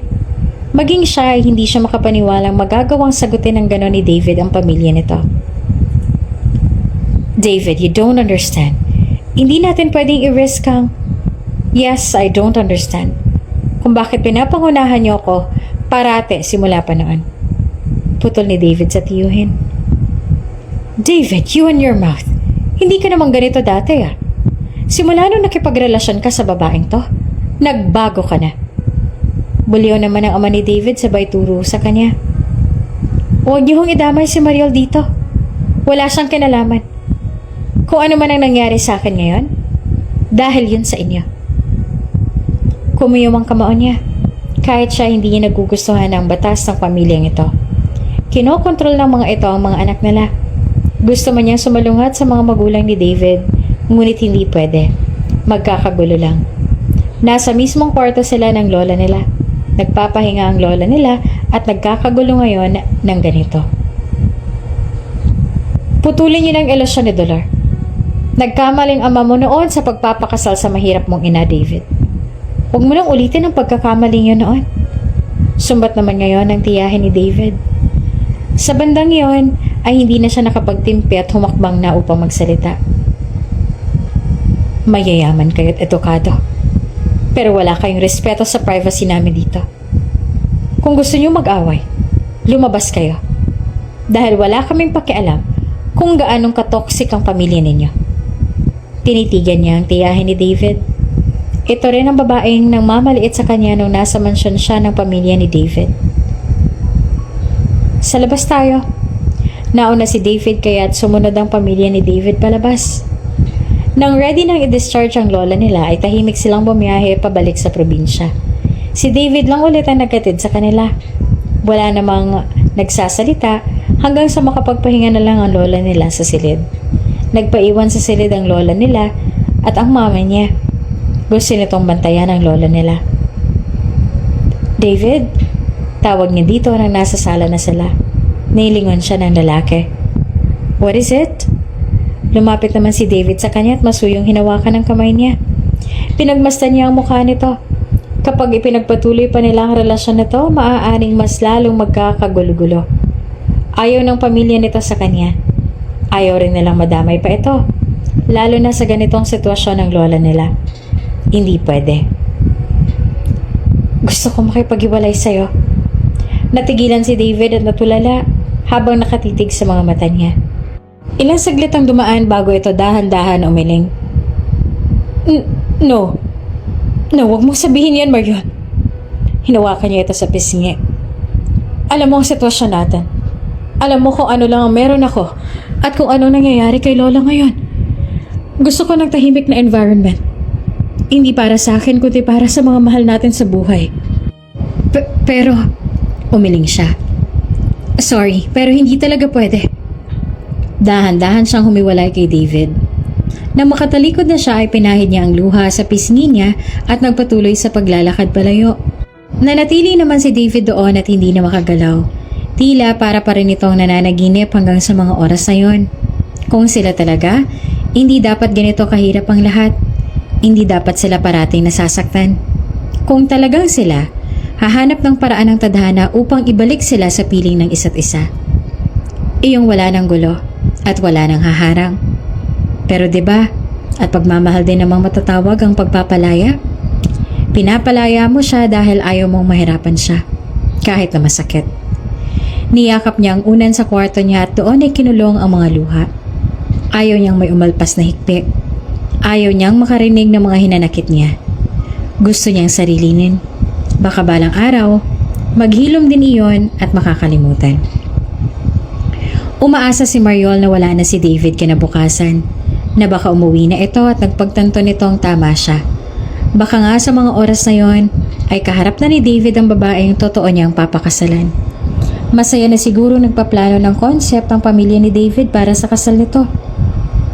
Magiging maayos din ang lahat. Siguro ay kailangan niya lang turuan ng sariling kayanin ang araw-araw na sakit sa tuwing maaalala si David. Namamaga pa nga ang mga mata niya dahil sa pag-iyak magdamag. Para naman kasing balon ang mata niya at tila walang kaubusan ng mga luha niya kagabi. Tila gusto talaga nitong bahain ang silid niya. Alika na anak. David, ilagay mo na lang dyan ang platong yan. Boses iyon ng kanyang ina. Namilog naman ang mga mata niya nang para siyang nananaginip na nakakita niya sa harapan niya si David. Tinutulungan nito ang kanyang inang iayos ang setup ng mga plato sa mesa. Tila wala lang dito at parang normal lang dito ang araw na yon. Samantalang siya ay kagabi pa umiiyak. Kagabi niya ibinuhos lahat ng hinanakit niya sa maaaring pag-alis ni David. Sinubukan niya nang ihanda ang sarili kagabi kapag umalis na si David. Tapos malaman niyang nandito lang palang lalaking to na tila walang nangyari. Na animoy walang break-up na nangyari kagabi. Upo na, Mariol. Ani ng mama niya habang nananatili lang ang tingin niya kay David na nakangisi pa sa kanya. Opo, sige po. At agad siyang lumapit sa mesa. Ba't namamaga yung mata mo, Mariol? Parang magdamag ka yatang umiyak ka. Ano nangyari? Nanunudyo pa si David sa kanya. Gusto niya itong hampasin ng malakas. Bumuntong hininga naman ang mama niya. Huwag mo nang isipin masyado ang sinabi ng pamilya ni David. Kaya ko namang mabuhay ng ilang taon kahit kamuting kahoy lang kainin ko eh. Ayos lang, Mariol. Ani pa ni David habang naka-thumbs up. Bakit ba kasi hindi niyo pa pinalayas ang sangto? Tinuro niya si David na ngayon namimilog pa ang mga mata. Grabe ka, ah. Reklamo pa ni David habang nakanguso. Nang magtanghali na hinila niya si David sa my garden. Kailangan niya itong makausap ng masinsinan.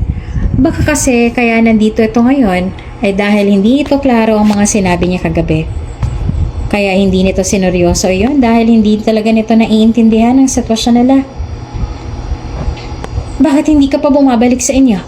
May mga naghihintay na sa'yo. Hinihintay ka na ng babaeng pakakasalan mo. Kapag hindi ka pa umalis, magkakagulo. Bigla namang sumeryoso ang mukha ni David. Walang naghihintay sa akin doon. Nandito ang naghihintay sa akin. Nandito ang pakakasalan ko. Natahimik siya. Mula pagkabata, kontrolado na nila ang buhay ko. Sa isang bagay lang ako hindi nila kayang kontrolin. At yun ay ang pagpili ko sa'yo.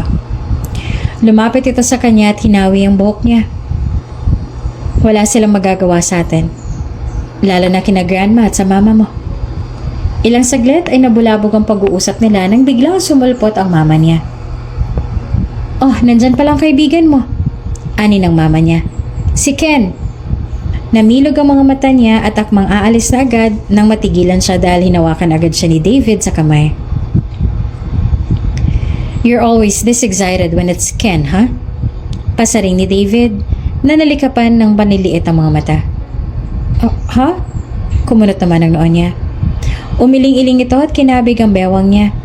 Nagtaka siya sa biglaang pagka-bad trip ni David. May dalang puto si Ken nang makarating sa sala.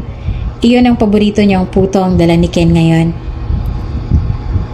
Nabanggit ng mama mo na nahirapan ka daw sa paglilipat ng ibang paso nung nakaraan. Nagpunta lang ako dito dahil doon. Wala naman ako ibang gagawin. Paliwanag ni Ken. Para itong kinakabahan sa tuwing susulyap kay David. Bakit hindi mo sinabing nahihirapan ka pala? Alam mo namang nandito lang ako parate kapag kailangan mo ng tulong. Hindi mo na kailangan ng tulong ng iba. Ako lang. Kaya ko na. Pagbibida pa ni David. Gusto niyang sikuhin si David at ang mamayabang na naman ito. Actually marami akong gustong ipakita sa garden. Nagtatanim ka rin ng gulay, di ba? Hinawakan niya si Ken sa braso palahilahin patungo sa garden. Oo. Para na rin makatipid. Tumawa pa si Ken. Napasin niyang sumunod naman agad si David sa kanila patungo sa garden. May mga seedlings ako ng okra dito, Ken. Baka gusto mo to. Pinakita niya kay Ken ang mga seedlings ng okra. Yung may hawak na yung seedlings ang gusto ko. Biglang sumingit naman si David. Binigyan niya ito ng nakakatusok na tingin. Kung nakakamatay lang ang tingin, baka kanina pa nakabulagta si David. Grabe, ang dami niyong gulay sa inyo. Tipid na kayo niyan sa ulam. Maliit na lang ang gagastasin ninyo. Puri niya pa kay Ken. Oo nga eh. Malaking natitipid namin dahil sa pagtatanim. Ani ni Ken. Kawawa naman ang magiging asawa. Tinitipid sa ulam. Kung ako magiging asawa, kakayod ako para hindi ko matipid sa ulam ang asawa ko. Kahit araw-araw pa na beef steak ang ulam namin. Nagpaparinig na naman si David sa likod. Ayoko namang puro damo ang kinakain ng asawa ko, no? Baka maging kambing na kapag tumagal. Hindi na siya nakatiis sa tinarap na si David.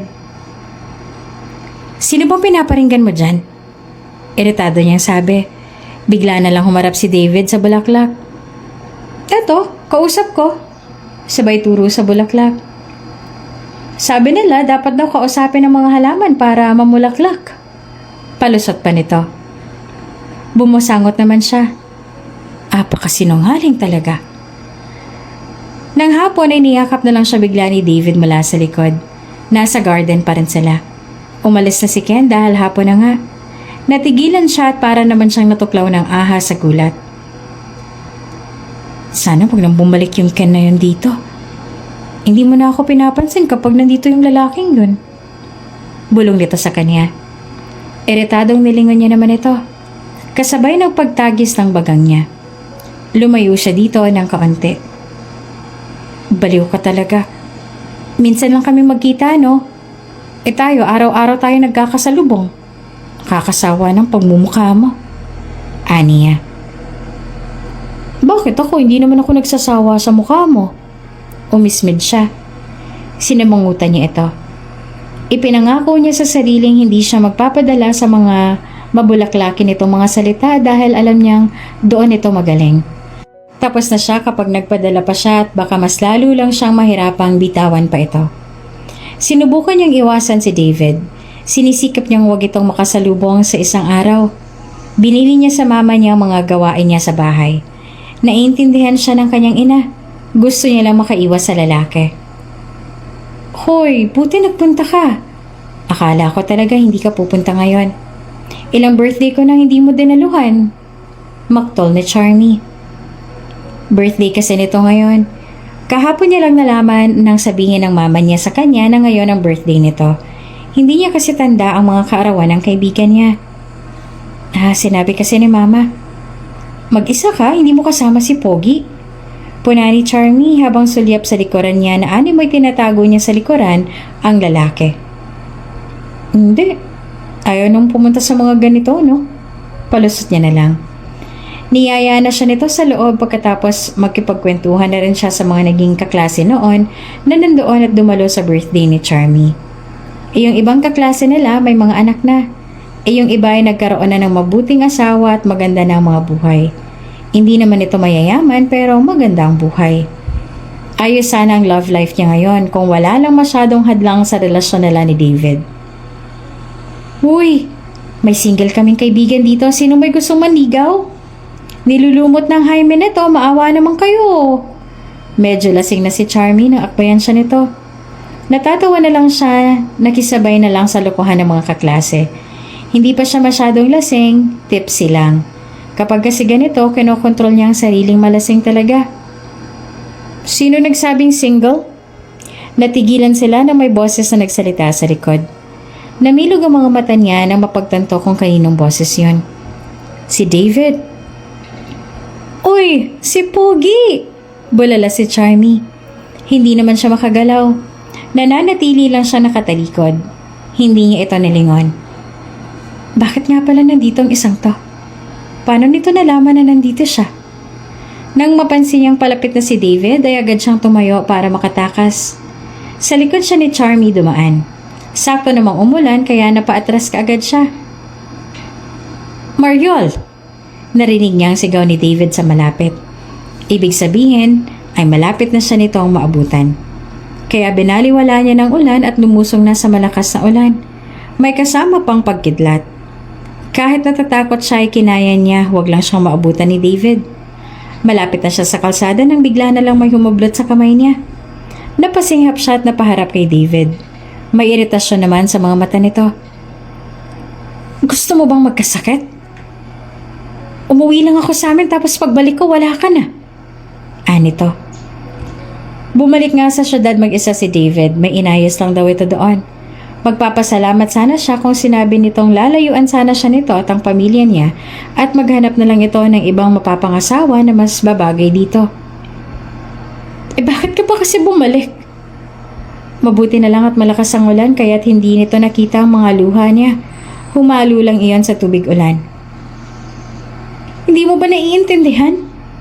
Hindi nga tayo pwede. Hindi ako pwede. Nanginginig siya. Hindi sila magsasabi kung sinong hindi at para sa akin.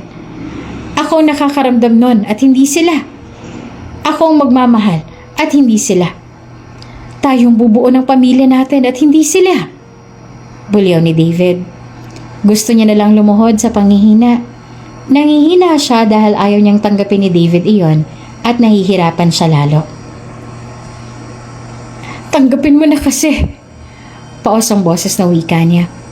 Umiling ito at bigla na lang lumuhod sa harapan niya. Sa gitna ng ulan, basa silang pareho at pareho ang nahihirapan. May hinugot na kung ano sa bulsa si David. Binuksan nito ang isang box at may nag-iisang kumikinang na singsing doon na ngayon basa na rin. I asked my father to have this heirloom ring. Sumusuko na siya. Ayos na. Wala nang problema, Mariol. Napanganga siya. Hindi siya makapaniwala habang nakatitig sa mga mata ni David. Ito bang dahilan kaya saglit na umuwi si David? Upang kunin ang singsing na ito? Mariol, please marry me? Patuloy siyang umiiyak habang nakatitig sa mga mata ni David. Talagang hindi ito titigil kahit paanong gawin niya. Inilahad niya ang kamay niya. Namilog ang mga mata ni David at agad na sinuot ang singsing sa daliri niya. Thank you very much. Niyakap siya nito at hinalikan. Gumanti naman siya ng yakap. Kahit anong gawin niyang pag-iwas, hahabulin at hahabulin pa rin siya nito. Hindi niya pa rin ito makakalimutan at hindi siya makaka-move on. Ano pang use ng paglayo niya kung ganon? Mas mabuting harapin niya lang ito at tanggapin ang puso nito. Bahala na. Makalipas ang 1 taon, Lola, talaga bang sigurado na kayo dito? May pag-aalala sa boses niya nang itanong iyon sa lola niya. Anniversary ng kumpanya ni na David ang dahilan ng party sa isang hotel sa syudad. Dadalo sila dahil inimbita sila ng ama ni David. Sigurado na ako, Iha. Para sa inyo ito ni David. Pinaghirapan mo rin yan kaya deserve mo yan. Ani pa ng lola Dolor niya. Napayakap siya sa lola niya. Ito ang pinakamalaking regalo na natanggap niya. Hinawi naman ng lola niya ang kulot niyang buhok at hinalikan siya sa noo. Sa pagkakataong to, hindi ka na nila pwedeng maliitin pa. Hindi habang buhay na magpapaapa ka lang. Lalaban ka, Iha. Ani lola niya habang nakangiti. Tumango siya at muntik nang maiyak. Nagpaalam na sila sa lola niya at sakay na ng minivan ni David na magsimula na silang bumiyahe patungo sa syudad.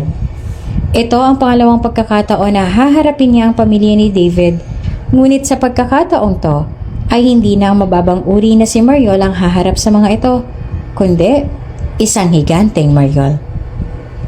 Masarap sa tenga ang tunog ng orkestra na agad sasalubong sa mga bisitang darating, with a classy chandelier and golden lights of it. Mas lalong naging magara ang paligid. Nagkalat ang mga investors sa paligid. Sabi, may mga malaking investors daw rito. Nagbigay naman ng speech ang ama ni David para sa mga bisitang dumalo. Nasulyapan niya sina Jake, James at Carl sa may mga beverage counter. Hawak ng mga ito ang white wine glass at tila nga agila na nakatutok ang mga mata sa kanila ni David. Maging ang tiyahin ni David ay tumigil sa pakikipag-usap. Kita mo agad ang panghuhusga sa mga mata ng tiyahin ni David nang hagurin sila nito ng tingin wala ulo hanggang paa. Ayaw niya nang isipin pa iyon. And tonight, here's my son with his fiancée Mariol Asuncion joining us tonight. Glad to see them both. Malapit na ang kasal nila, so please give them an advance congratulations. Anunsyo bigla ng ama ni David. Napalingon naman sa kanila mga bisita nang tumuon sa kanila ang spotlight. Kita ang pamimilog ng mga mata ng tiyahin at tiyuhin ni David. Halatang hindi inaasahang biglang lalabas iyon sa bibig ng ama ni David. Nagpalakpakan ang lahat at binati sila. Hindi siya makapaniwalang nakumbinsi nga ni David ang ama nito. Ngayon may basbas na ito at kahit papaano ang kasal nila. Bandang 9 p.m. nang biglang may nanghila sa kanilang dalawa ni David sa gilid. Ipinasok sila nito sa isang silid at nakita nila doon na nakatayo ang tiyahin at tiyuhin ni David. You have to stop this. Hindi ba kayo napapagod? Boses iyon ng ama ni David.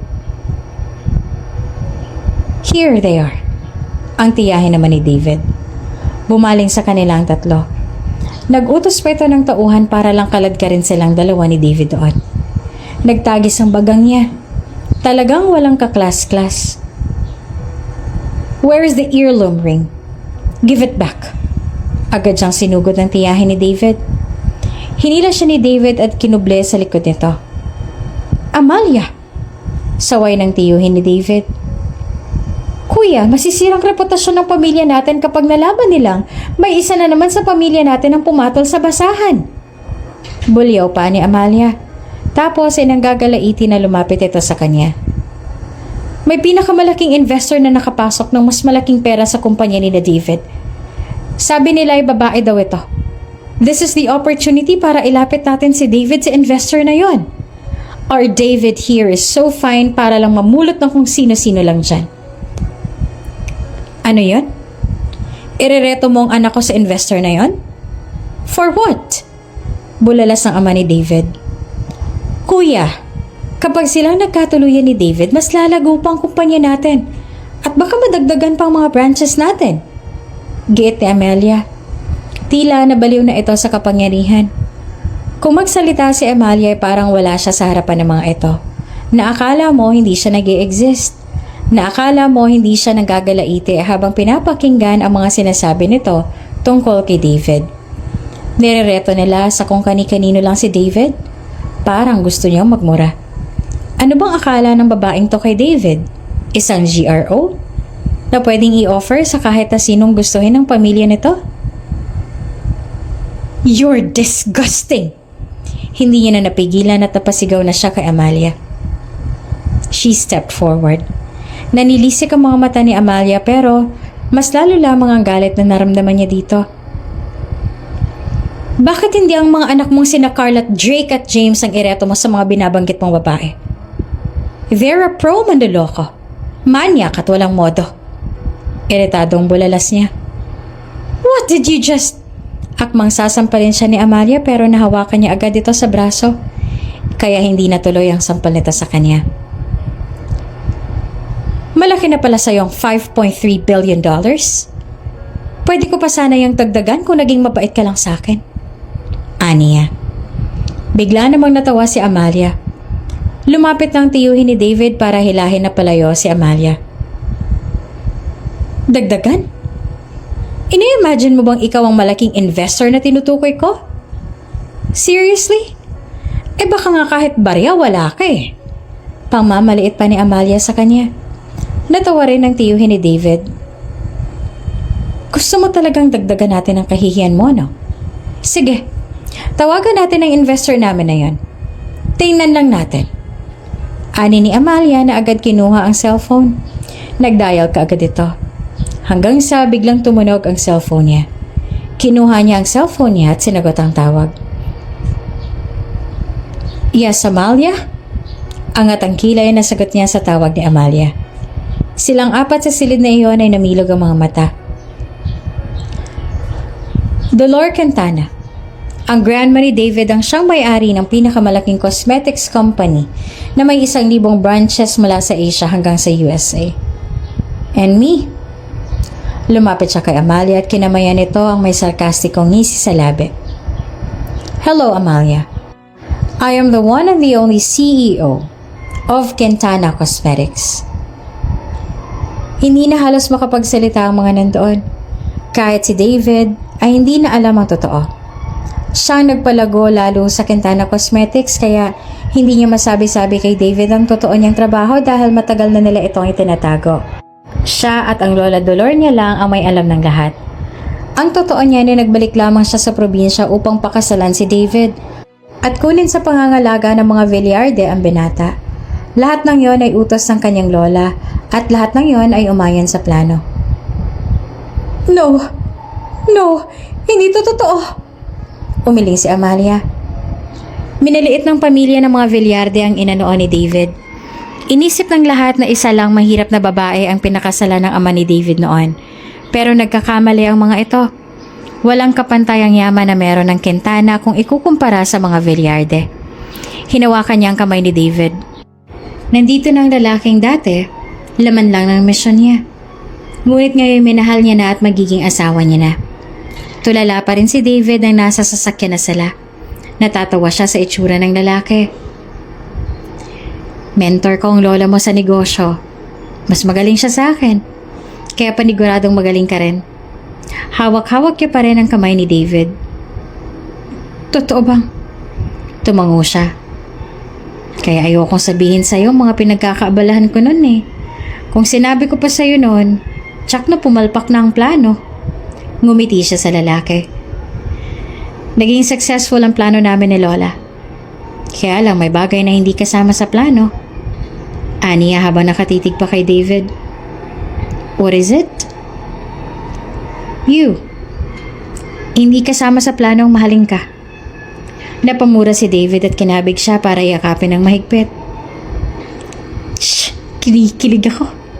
Natatawa na lang siya habang bumabiyahe na silang pauwi sa probinsya.